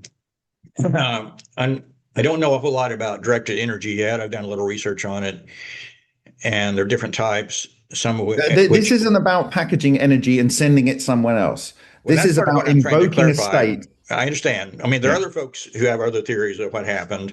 I'm trying to distinguish what you're telling us from maybe what some other people are telling us. And we're going to have to evaluate each one separately. But in terms of, do you think any type of DEW would that have been the right name for what might have initiated these waves you're talking about? It's obfuscated by people's assumptions for what that phrase means. But yes, it's a directed energy weapon. You are directing energy, and it is a weapon. So it may not be the standard use of the term, but it's still so the energy is already in the building. What you're doing is you're activating a process that then feeds on itself. When you switch off the fields, I got that. These little monsters go out and they work together to consume the building. So what I'm trying to figure out is, who was hiding in the neighborhood, or or whatever distance it would take to send these waves out to initiate this process, or whether it was done from inside the buildings. I'm looking at the mechanics. Yeah, But I mean, that's someone else's story, but certainly the Yeah. process is occurring. But Okay. based on this sample, I can predict that possibly two pieces of equipment, which could have been subwater or on land or on ships, were present around the place, and it produces a particular area on the electrodynamics where it twists the ether and it will initiate the process. So it does that in the lab. We got the experiments, but like this is hypothesis on hypothesis. What I'm saying is Understood. what we can do in the lab is present in the dust. And someone did it, or it did it to itself. And I hear you on ordinary all buildings that. don't do this on a day-to-day basis. I follow you on that part of it. So we're not apparently, in your view, talking about a standard microwave DEW weapon. So Is that correct? I showed you production of iron-rich crenellated spheres and synthesis of elements using microwaves. That was the magnetron one that I produced the iron spheres on the brass and the aluminium. In Piotr Kapitsa's On the Subject of Ball Lightning 1954 paper, he won the Nobel Prize for the 1933 work in superfluidity and liquid helium. He says that microwaves produced by the atmosphere, and when you get OH groups in a storm cloud, that is fractioned water, it is self-mazes. That is, it automatically starts to produce microwave laser. That comes down on the ground and it produces a reflection off the ground, which produces a phase conjugation in the waves. That is 180 degrees out of phase. And transverse to that, it produces ball lightning. That is his paper from 1954. He's one of the most brilliant people that ever lived. That is also what caused Foo Fighters, because you had continuous wave microwave radio. It came out and reflected off into the flak, the charged particles of the flak, and that followed the plane. All of these things are manifestations of ball lightning. And yes, it can be produced by electromagnetic waves. And if you want to introduce it in with microwaves, you can do that because natural phenomena do it. Okay. But it takes on its own life once it's formed. I got that part. So could a laser-based, photon-based directed energy weapon also initiate something like this? I think it's an highly inefficient way to do it. And I think back then there weren't the lasers to do it. I think you can literally initiate this phase with a 5,000-year-old Tibetan singing bowl with water. Right. And you put water in it and you put it around like that, and it produces these solitons, and they even jump out of the water. And what you're seeing there is the standing waves over energizing an area, producing the hydrodynamics. And because it's in polar water and the shear forces, that actually produces a magnetohydrodynamics. And they can't explain this normally. But you can do this yourself with an ultrasonic cleaner, and a 3-year-old can learn to conduct the experiment. Yeah, I may not want to try that at home anytime soon. But no, it's perfectly safe. It actually energizes the water, and you can drink it, and it's good for you. Okay. So, but here's the problem I'm sort of struggling with your concept, and I'm still focused on initiation. Yeah, I think you're convinced that it wouldn't take a whole lot of energy to initiate not this at all. because because once you start it, it's self-sustaining, like a nuclear reaction in a way, and maybe a real way. But it's a much more interesting one. Yeah. So we're not, in your view, you wouldn't necessarily need a large piece of equipment with a high input energy to initiate this. No, not at all. I hear you. Very, very low input energy, extremely low input energy compared to the effect. Assuming that is correct, and you initiated the process for these two massive buildings, putting building 7 aside for the moment,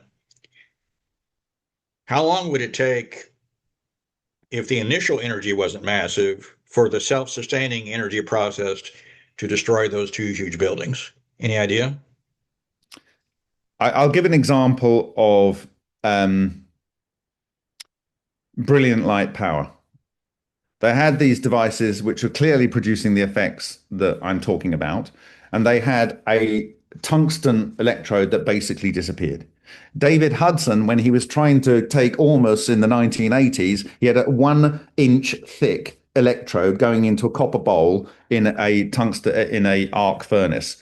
in a split instantaneous second, it disappeared. And outside of the furnace, on the wall of the laboratory, had loads of glass which fragmented and fell apart. Right? Because it fragments into these coherent matter structures that are neutral, and they pass through things and disintegrate glass. So I can give you other examples like Mizuno, 1986, the most heat-producing reactor, Tadahako Mizuno, was a tungsten wire, and it produced, in their estimations, a COP of 800 times. So even on that alone, you're looking at 800 times less input energy than the necessary energy on that one experiment. So I hear what you're saying. Come back to the question again, because I do want to answer it accurately. Well, the question had to do with time duration. If you're starting with a low input initiation. I'll give you an example. Sapphire Group, they go through a ball lightning double layer like structure with a tungsten Langmuir probe, and they've got a high-speed camera on there, and in one frame, the entire tungsten Langmuir probe disappears. So what happens is you're effectively winding up a spring, and all the time you're holding that tension on that spring, it doesn't do anything. And then you remove the fields and they go off to the races, and they are so powerful that as soon as they consume their first proton, the magnetohydrodynamics goes off to the max, and it literally goes and chews up. Now, whilst you can't detect them, they can see each other. And I can show you how we know this from the lab. Well, I don't need that level of detail, but I get the conclusion you're leading to, but correct me if I'm getting too far ahead of your ultimate conclusion. You're thinking seconds. Those matter of seconds for those big buildings. It takes a bit of time to condition it. Now, in Suhas Ralkar's work, he used ultrasound, and the tungsten all disappeared, but his fuel wouldn't become an active heat-producing system until he applied sound to it for about 200 hours. But of course, that's not the most efficient way. That's just someone working in India, to do it. If you knew exactly what the resonant frequency is for the target that is best suited for it, and I think what you're seeing on that sample is an indicator that the distance of the 5 to 7 microns between the holes and the other distances on the other axis, you'll be able to actually know the frequencies that's necessary. This is my only concern with sharing the data, because you'll have some nutter out there that goes, "Oh, I can do that," So I just got one more question for you, Bob, and then I'm going to turn it over to the group to ask one question each, sure. and then we're probably going to have to close out. Okay. Till later. So I've looked at some EPA data from air monitoring over the weeks after 9/11, and they've reported various quantities of various compounds and elements in the air. Okay, that's interesting. Over time after the event on 9/11. I don't know if you've ever had a chance to look at that data. I haven't. I would very much like to. I'd be willing to share it with you. Thank you. What if you were the person doing that air monitoring over, let's say, 4 weeks, every day over 4 weeks after 9/11, and the processes you're describing to us actually were the ones that caused the collapses, what would you expect to see in the air during that time period? Well, that's unusual. Obviously, tritium. Tritium gets formed because it's one of the few radioactive samples that is a byproduct of these structures blowing up before it's like a balancing act. They've run out of nucleons when the elements are forming, and so it just ends up as a piece of tritium. Normally, it doesn't like to make radioactive material, so tritium would be one signature. Higher concentrations of, I don't know when they did the air monitoring, whether they were looking for isotopes or just elements. But of course, it's airborne. I would expect possibly a higher concentration of the rare isotope of oxygen-17 and a higher concentration of the rare isotope neon-22. Appreciate that. I don't know that they look for isotopes. That's a real shame if they didn't, and it's no fault of their own. But of course, tritium they would have seen potentially as the beta particle, but then that's an isotope of hydrogen. They might not have been looking for that. So the thing is, this system can take any element you like, and it tends to produce the elements that are in the Earth's crust. And I do believe it's exactly how the Earth's crust is formed. So it's a difficult thing. What it could do is produce heavier elements in a higher concentration that shouldn't be there. So, for instance, when you're starting with iron, it will progress to copper, but that'll also progress often to zinc. Now, of course, zinc might have been a coating on some of the iron, so there's a question there. But if it was changing over time to produce more zinc, then one has to ask why that is. Of course, zinc has a lower boiling point, but anyway, it's not boiling in this situation. Most of the process is essentially cold. And then the last element I would suggest looking for is lead, because lead gets produced. I think George Miley did a study in 2003, then again in 2007 or 9, where he found one of the most abundant elements produced by all LENR researchers is lead. And also that was also the case found by cavitation by Leclerc in the early 2000s, and also by S.V. Adamenko. And the reason is it's the heaviest technically stable element. Bismuth is technically unstable. And so what happens is the process doesn't want to produce unstable elements. So it goes up to lead. And then if it produces unstable, there's always lighter elements available. So it's a yin-yang process. It then snaps back to lead. So you get an unusual amount of lead. And this is why everyone that says lead goes into the heavy elements go into the center of the earth. No, there's abundant lead on the surface of the earth. Why is that if that logic's meant to be true? Because the process is what produces lead. So I'll have to correct myself. I have one last question based on what you just said. When you say the process is largely a cold one, what do you mean by that? It produces photons that are not thermal photons. So you'll get IR photons, sorry, you'll get UV photons, and you'll get soft X-rays up to about 2 kilo electron volts that do not have a penetration distance very far in air even. So they're not like exposing. But when you breathe particles of this into your nose, it does weird things to your olfactory senses, because you'll get this ionization going on your nose. And this explains this observation of people with this weird kind of electrical burning smell that they got, in my view. And so the other thing that it does is it produces typically an orange glow when the structures are blown out of these coherent structures. They are nuclei that are newly synthesized. They have no electrons. So they have to constitute an ordinary atom. And that's why they inflate and smash up material when they become a nucleus that then suddenly gets electron shells and it pushes material apart. And so this actually, the electrons that come in, they then fall down the ionization shells, making a glow, a plasma-like glow. But it can be from a completely cold piece of metal. Yeah, that's what I was trying to understand. So the process over time, let's say after the collapse, after this process has run its course with that material, what would you expect the temperatures to be there at the site after that collapse? When we looked at the process going on, destroying titanium and tungsten in Amarza gas, and whilst we're actually burning a gas on there, the Amarza gas typically, and HHO in general, is only meant to be around about 150, 160 degrees. It didn't melt indium, which melts at 156.6 degrees. In fact, by various technologies, they've looked at it and it only melts, it burns at about 130 degrees centigrade. When we put that onto tungsten, it was fragmenting the tungsten, and it's burning holes through titanium, and tungsten like boiling point about 3,600 degrees centigrade. When I'm talking about degrees, I'm talking about centigrade, by the way. Sorry. That's all right. But the thing is, it was fragmenting it. But when I looked at it with a bolometer, this is a piece of technology that looks at the thermal IR photons within a 1 to 14 micrometer range. That's for specifics. It wasn't reporting for either of those metals, I believe, over 800 degrees centigrade. So you have transmutation of elements with a temperature below 8. And then with that Coimbatore furnace, which is producing 3 tons of extra silicon a day and 1 ton of extra iron per day for an 11-week period continuously, that wasn't melting the universe whilst it was doing it. So yes, it's hot, but it's not extremely hot. And if you can imagine, the buildings are falling down, this process is disintegrating the metal as it goes.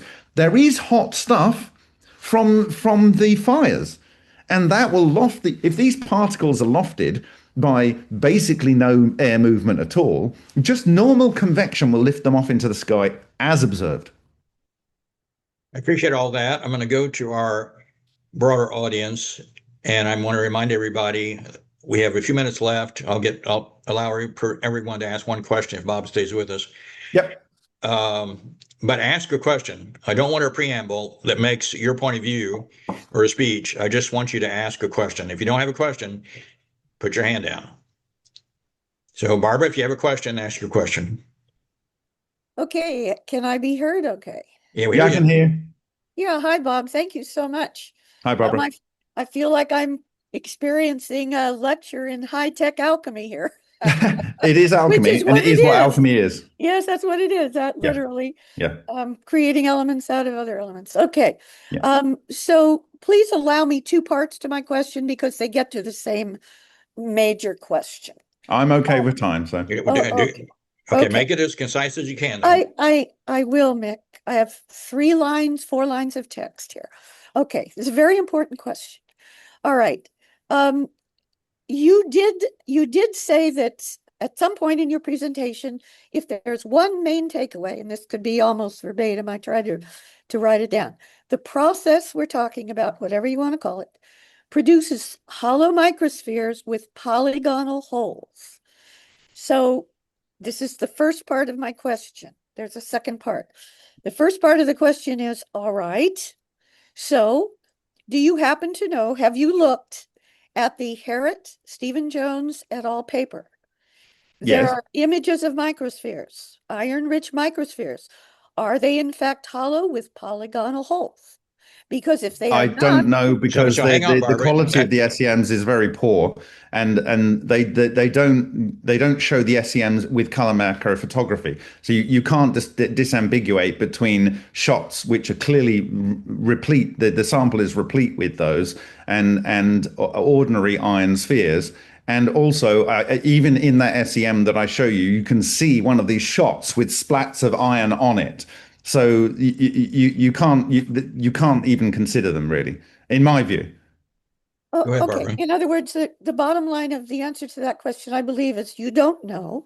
But we could ask Stephen Jones, etc., for an answer. Niels Harrett. Yeah, there Okay, is a technological way to make hollow iron spheres. You need to oxidize, reduce, oxidize, reduce, oxidize, reduce, and you know where that occurs?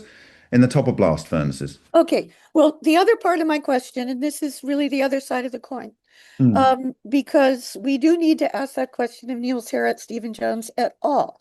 However, my concern here is this is all highly technical information. And the big question is it in fact, and I know your answer, but let me get to my question. The big question here is it really relevant to the World Trade Center on 9/11 or not? And a concern I have from your last Zoom, Yeah. big question, is if I heard you correctly, you said you do not, as of then, maybe it's changed in a week, but you said you do not yet know. From Patricia, Casaza, you do not yet know the source of the sample. There's a single sample. You do not yet know the source of the sample. And my question to you is, do you now know the source of the sample from Patricia? And has Patricia told you, or Patricia could answer, is there any chain of evidence? Is the person who gave the sample or persons who gave the sample to Patricia, do they claim he or she to be the original source of it, who physically obtained it? I get your we point. have the Can I question. answer? Yeah. Can I answer that? And Patricia, if you want to start, and then Bob can add if he Yeah. wishes. Sure. Hi. The person who gave it to me lived in my town where I used to live in New Jersey. He worked downtown. He was there on the event. He felt compelled to gather some of the dust. He took it off of a vehicle that was down there and then put it in a little tiny baggie that Bob has seen. We went through a little bit of the sample, gave it, some of it to him. I retained some of the sample. I have had that sample stored in that same little Ziploc bag for 24 years. I don't want to disparage somebody who approached me early on, but it was in the community of 9/11. And basically he wanted to take all of my sample. Take from that what you will. I felt very uncomfortable. He called me on the phone for me to send it to him. And the conversation, my instincts kicked in and I retained the sample. And it wasn't until, what is it, Bob, 2-3 months ago? Couple of months ago, yeah. that I relinquished any of the sample ever. I have never. I opened the sample once to show the inside, what it looked like on camera, and then that was it. Sealed it back up, and then I gave it to Bob. We took out a little bit of it together. I was present. He was there, and I have put it in a safe spot since. It was when I had it home. It was in that plastic bag, never opened. I had it in a covered box. Never saw the light of day until I took it out to bring it to Bob, and I returned it to a secure location in a box. Is still not seeing the light of day. I mean, as Bob has described, this process can be reactivated through sunlight. And I was terrified of the sample to begin with because of all the people who got sick, as was Bob. When he saw it, he was like, ugh, it looked bad just as a sample. I had no idea, but from the thousands, 50,000 people or so are now registered with illnesses. That's an incredible amount. And I'm sure there are other samples out there from other people, but I do know that people were trying to abscond with samples so that they didn't get out there and did not get tested elsewise. Do you know the name of the person? Hang on, Barb. I chose Bob because he wasn't located in the US, because I felt like all the laboratories are very regulated by our own government. And I did not feel comfortable bringing my sample to a lab and asking for it to be tested. First of all, I wasn't even sure what it should be tested for. Right. And I didn't want to, presuppose what it would be and who this person was, whether they were honorable or not. And it was only through all of these years and all of these groups that I chose Bob as the person. I heard about all his scientific knowledge behind the scenes with Pons and Fleischmann, his project. So that's how I became comfortable with relinquishing some of the sample. And Bob, to his credit, only said, I only want some of it. That way it can be, the work he had done could be replicated. I mean, that's part of the scientific process, right? Right. I also said, Patricia, that you offered to send it to me, and I said immediately people will question it.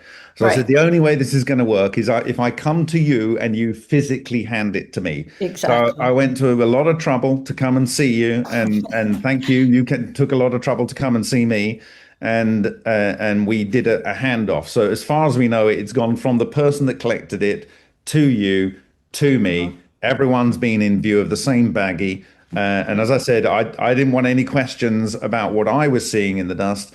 And if there was anyone that wanted to raise that, they could then take another sample of minute from you.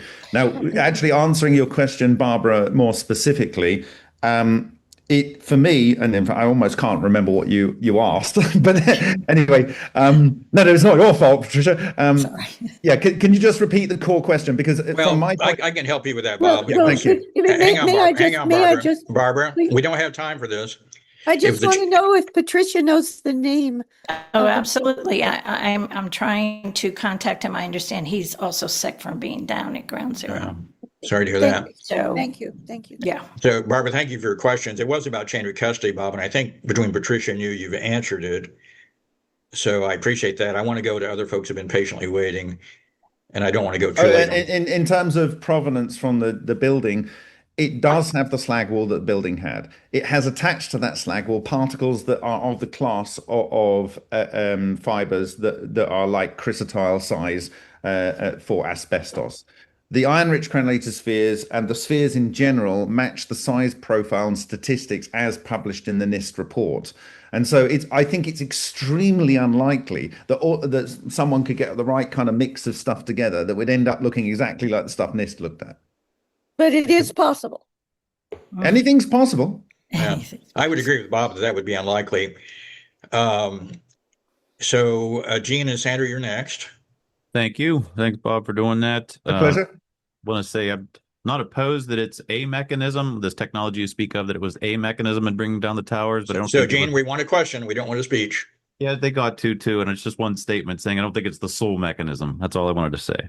I also have like 4 questions, but I'll try to take it just down to one. The differential scanning calorimeter that Niels, Harrod, Jones, and such Fair used, they stuck one of these red gray chips in it, turned it up to I think it was 400 Celsius. Forgive me if I don't know the temperature, but when they opened up the calorimeter, in there was an iron microsphere. So whatever this red gray chip has had some type of thermitic reaction. I just wanted to get your reaction on that. Yeah, so I can. So the first point is if it was siloxane binder in a paint, as I described in my paper, polysiloxane binder in a 2021 peer-reviewed paper exactly shows the exact temperature they observed the chemical reaction going on, which would release the aluminium and then the oxygen in the situation to do an aluminium oxide reaction. The actual iron-rich spheres that they show, and even that I observe in the dust, are not what you would get out of thermite. Thermite produces highly rich iron blobs, not these iron-rich crenellated spheres with a hole with material coming out of the back. It just doesn't do it. And then with the last part of your question was? It was just about the red gray chips that were put. Yeah, so the red gray chips is spallation. It comes off and it has gray, and it's replete with these structures. If you excite it by thermal photons, the action will restart again and start producing iron-rich crenellated spheres. As I said, that's what we do. So if you heat something up, either chemically by a chemical breakdown of a paint binder, as exactly the temperature that they observe in the differential thermal calorimeter, and is subsequently published observing paint binders in 2021, I think it is, in a peer-reviewed journal, then you will stimulate the heat necessary in thermal, because like in one of our experiments, cold fusion experiments, we had a reactor, it produced all of the effects. In fact, I've shown you some of the images from that experiment, which are key to understanding this. About a year or 9 months later, it was heated up to 800 degrees centigrade, and it started to produce the radiation onto X-ray films that we observed before. So just heating it up chemically or in a heater will re-stimulate the process that leads to the formation of iron-rich crenellated spheres. And so if you have iron oxide, it's going to produce it. Thank you, Bob. Jerry, you're next. Yeah, thanks for your presentation, Bob. Very evidence-based. The presence of asbestos in the towers, you've underestimated that, and also the floor truss thing. I would urge you to look at that, which I'm happy to take you through. My question is how your hypothesis would relate to the actual structure in itself and how it would react. And I've got 100 questions to ask you about that. We're just going to do one today. I will confine that to one, yes. And that would be, do you know what the frequency of the building is in terms of how it would sway? It's like a pendulum. It doesn't matter how far off centre it goes. It takes the same time to go from centre back to centre. Are you aware of that? I also know that frequencies have harmonics. What's your point? Yeah. No, it's just that the actual building itself. I'm wondering how much you've explored the actual structure in order to relate your hypothesis to it. In other words, to understand that reaction. I have samples in my hand here that are all different lengths. The process works on all kinds of different scales of objects. It's about the propagation of sound through material. And sound through a solid material will produce what Cardone calls space-time deformation. It's just squeezing in and expanding like a rarefaction pulse in water. It literally does not matter about the scale in this process. The question is more big picture in terms of the actual structure itself, the actual building. But how do you see that relating to the process of causing transmutation inside a crystal grain? Well, how it would react, but like if you're taking away a piece of this building, if you're taking away the axial capacity that a column has, for example, how the building itself would react, and it may actually add to your hypothesis. All I know is that through a thorough search, the only material that had already copper in it was the floor trusses, and you could that's not true. The A441 steel. Jerry, we're not debating here. We're just asking questions and getting an answer. We can do the debate later. In my chart that I showed, there were two other types of metal that had a small amount of copper in. I'm just saying, like, I look, I respect your hypothesis. If you want to reach out to me, I'll take you through the details from Lacklead Steel. I got them under FOIA. It's got the content of the steel there. It may, as I say, I'm not opposing you here. I'm saying it's easier to do this process if there's copper already in the steel. Yeah, 0.2%. So, Jerry, I apologize, but I think I might understand your question better than Bob does at the moment. But we just don't have enough time to do the dialogue that it takes to get to the bottom of some of these questions. That might be done in a later meeting if Bob continues. I'm very happy to. I've got no skin in the game. I just want to see the truth. And I would encourage someone to come up with a different hypothesis to explain what you can physically use and see in those samples yourself. You don't have to ask me permission. I'm not opposing your hypothesis. Thank you, Jerry. I think you're going to get that, Jerry. Bob, eventually if you stay with us. So, Ross, do you have a question for Bob? Still with us, Ross? Yes, I am.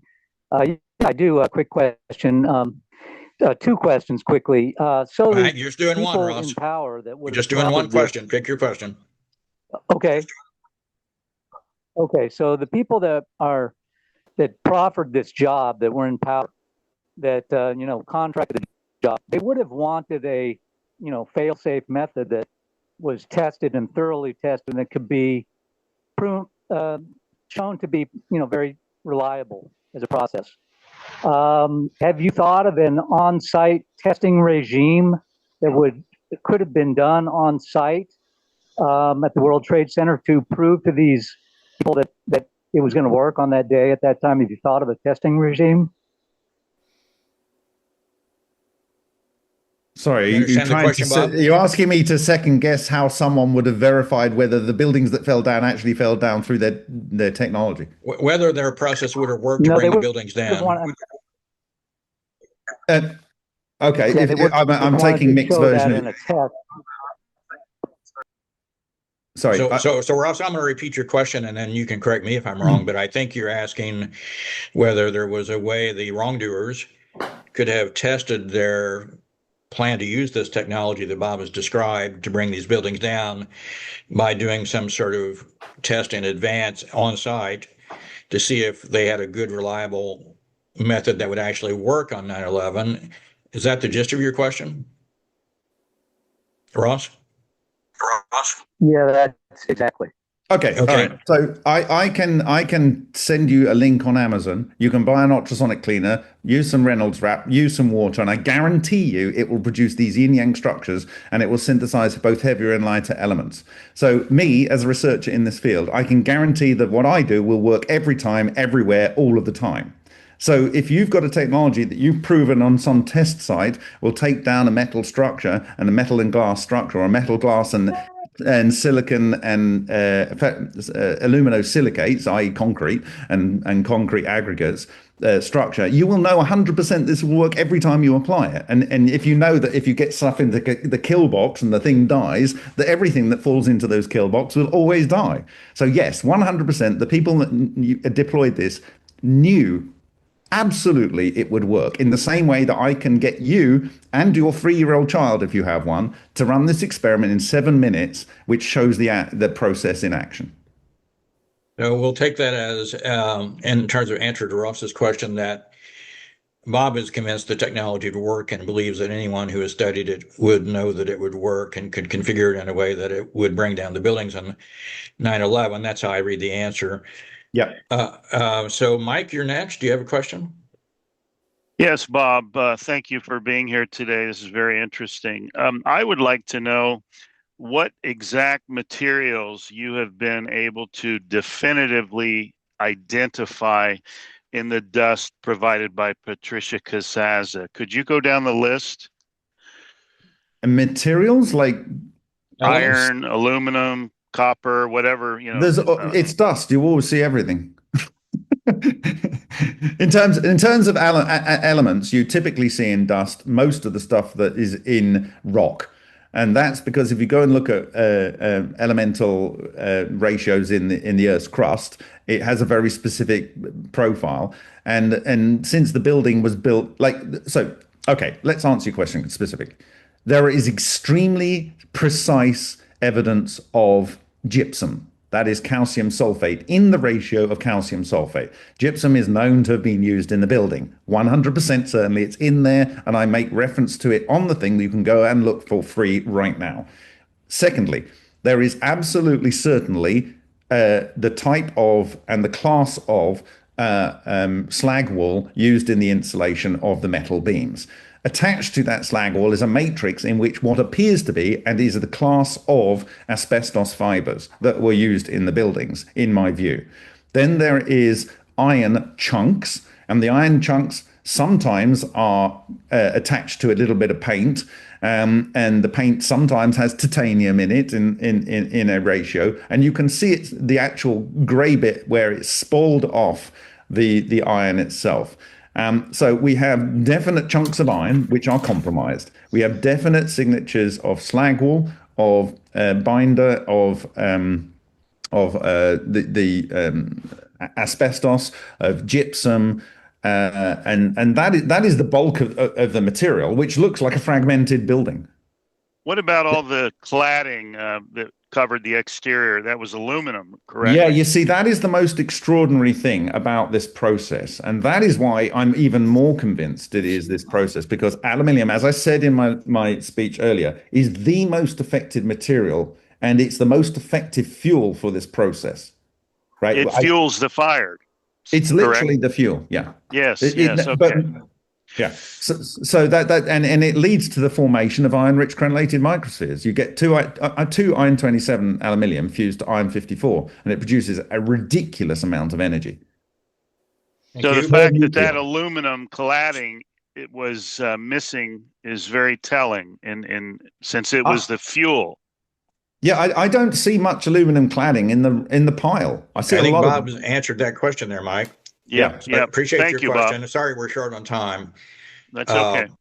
I'm going to go to JB, who has his hand up. Yes, thank you. And this is addressed to other folks here tonight as well. At what point might all of the excellent presentation material from the firefighters for 9/11 Truth be submitted to the White House for consideration? So, is there any self-proposed deadline to officially submit all of these exhibits and demands? Thank you. So that's probably not a question for Bob, because he's probably not involved in that current process of submission to the White House, but he's free like any citizen to do that. I don't know, Bob, do you have any plans to submit your material to the government? I wouldn't even know where to begin. I'm happy to. Like, you know what? It matters because this is the future of humanity. This is the solution to the energy problem, the fertilizer, it's the solution. And I'm actually here in San Francisco. I won a competition. I was up the top of the tower here, the Salesforce Tower. And I'm meeting with people that actually want to make this into useful technology that helps humanity. With regard to aluminium, I didn't walk around ground zero. I imagine there were some sheets left. What I'm saying categorically is I don't see any chunks of aluminium. There are aluminium oxide in the dust. Understood.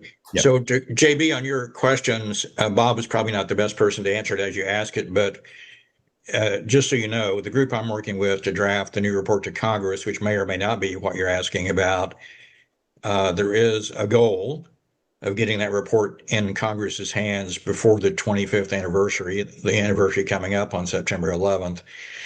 And we're hoping to get a draft out before then and maybe get feedback from folks. And we'll keep you in the loop on that. Just on ending, would any of what you just mentioned include the Presidential Commission on 9/11, the 9-pager? The one I don't know if we've decided whether that will be attached to our submission. Anybody else could submit it. So I can't answer that question yet with certainty. If you mean from the 5 authors for the new report to Congress, we expect to have a couple thousand pages of exhibits. So I can't answer those specific questions yet on the content, but we'll be able to tell you more as we progress. So is there anyone who hasn't already asked a question? Patricia? Yeah, I mean, Bob, I asked this question a while ago, if you found organics in the material, and I'm guessing since we're all made of all these elements, basically that's where the bodies went. They were dustified and became part and parcel of the sample. This is quite an aggressive process at its maximal level. Yeah. I'm an expert within my capability of studying this field and focused on uses for it in a positive way of looking at inorganic materials. I'm not an expert at looking at organic materials. The thing is, by putting it out and making it public, people can look at that sample, and it's like looking at a state. You know, it might look small on the screen, but you can zoom in a lot. And it took 14 hours to image. It was expensive to do. And I want to do multiple ones, by the way, if I can afford it and find the time. And then people will be able to look around, and perhaps people can find things. But you're just as likely to find a twig as you are a piece of a body part. And it would just be so difficult to work out. Yeah. So I mean, I don't even know whether it could bring anyone any solace, because I think the best that we can get out of this is to see it as a demonstration of something that changed humanity. But for me, it's something that inspired me to ensure that this technology is not just in the hand of people that would use it against us, and that we get to use it to make humanity better. And what you've done in handing this sample over, it's had me in tears when I saw the iron-rich spheres. But when I saw what I consider in my field to be utterly conclusive evidence, the holes with the transmuted material and the embrittling of the iron, it's in my view, I personally don't think there's anything necessary more to do. I would just hope that someone can go to the effort of finding something to falsify that evidence. I think some people are going to that effort, Bob, and you'll hear more. Oh, that would be wonderful. That would be wonderful. In the upcoming meetings. However, I'm open-minded to hearing all the evidence from all the different perspectives, and I'm hoping to try to put all the pieces together before we have to do our report. That may be ambitious. But, you know, I want to get to the truth, and I would like to see, you know, what we can learn from studying this to have some good come from it, even though it was a tragedy of immense proportions. So I appreciate everyone's efforts in that direction. Thank you all for being patient. I don't see any more hands up from folks who haven't asked. Is there anyone who doesn't have their hand up who hasn't asked a question, who would like to ask a question before we close? Jane says no. I'm assuming Richard is saying no, or he would put his hand up, because I know he knows how to work Zoom. Can I ask a question? Bob, you're the one. You haven't asked a question. Yes, sure. Go ahead, but you'll have to answer it. Well, okay. Bob, tell me why no one in the time that sample has been shown has pointed and sent me a little CSV or put it on my blog to question things that they see in the data. Oh, that's very good. I'm very kind of you to ask, Bob, for that question. It has been on my mind. Perhaps they feel intimidated. Perhaps they don't have an answer. Hang on a second, Bob. I need to mute Requiem. Sorry, Requiem. I just had some background noise. Go ahead, Bob. Perhaps they don't want to engage with it because they feel like they shouldn't give it any credibility. I don't know. I really don't can know answer that why. Partial, Bob, even though you asked yourself that question on my instruction. I appreciate your tolerating me. But I'm going to have some questions for you after studying this.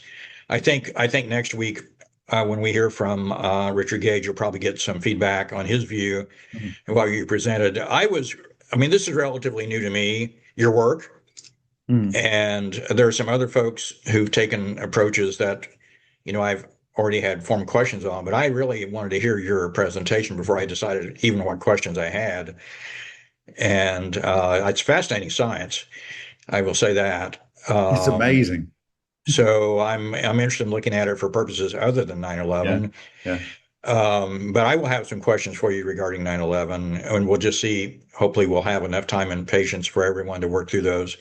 I think you'll get some from other people too. I just think your work is new enough. People haven't gotten there yet. Gene asked a question I do want to answer if I may. Yeah. What I said in this lecture is that whatever else was going on that day, this was definitely going on in Patricia's sample. I hear And that. it is this particular effect can explain all of the local, long-term, and non-local effects that are observed around the event and associated with it. This one technology can explain all of them. So everything else is perfunctory, in my opinion. It might have been going on. It's totally unnecessary. And also, this is beautifully energy efficient. Yeah, I hear that part too. My perspective at the moment is simply this crime was very complex. It was well planned. It was planned over a long term. It does use some state-of-the-art technology, and the follow-on anthrax attacks did too, something I've studied. So being a mystery fan, I would just say we don't want to keep blinders on and keep asking ourselves, what is the one explanation for what happened? Because like the murder on the Orient Express, it might not be who done it. It might be that everybody done it. In this case, maybe not everybody, but several people, maybe with different technologies contributing for different objectives. There may have been objectives to destroy evidence. There may have been objectives to bring the buildings down. There may have been other I can honestly objectives. say I found nothing that looks like a plane inside the sample. That's Like interesting. I've said, I've found nothing that looks like a person in the sample. Yeah, I'm saying, well, I'm pretty sure, I'm sorry to say, I'm pretty sure from the work I've done that there were human victims and that there were planes at least at some locations. I'm open to all of your evidence and analysis on what should have been there and wasn't there. We'll have hopefully more time to talk about that. So thank you everyone for sticking with us on this challenging and disturbing question. We'll continue to work and see what progress we can make. We'll have Richard next week, and then we'll continue to invite folks to share after that. So y'all take care. Thank you very much, Mick. Really appreciate it. Thank you, Thank Patricia, you, and everyone everybody. here. Thank you, Patty. Thank you.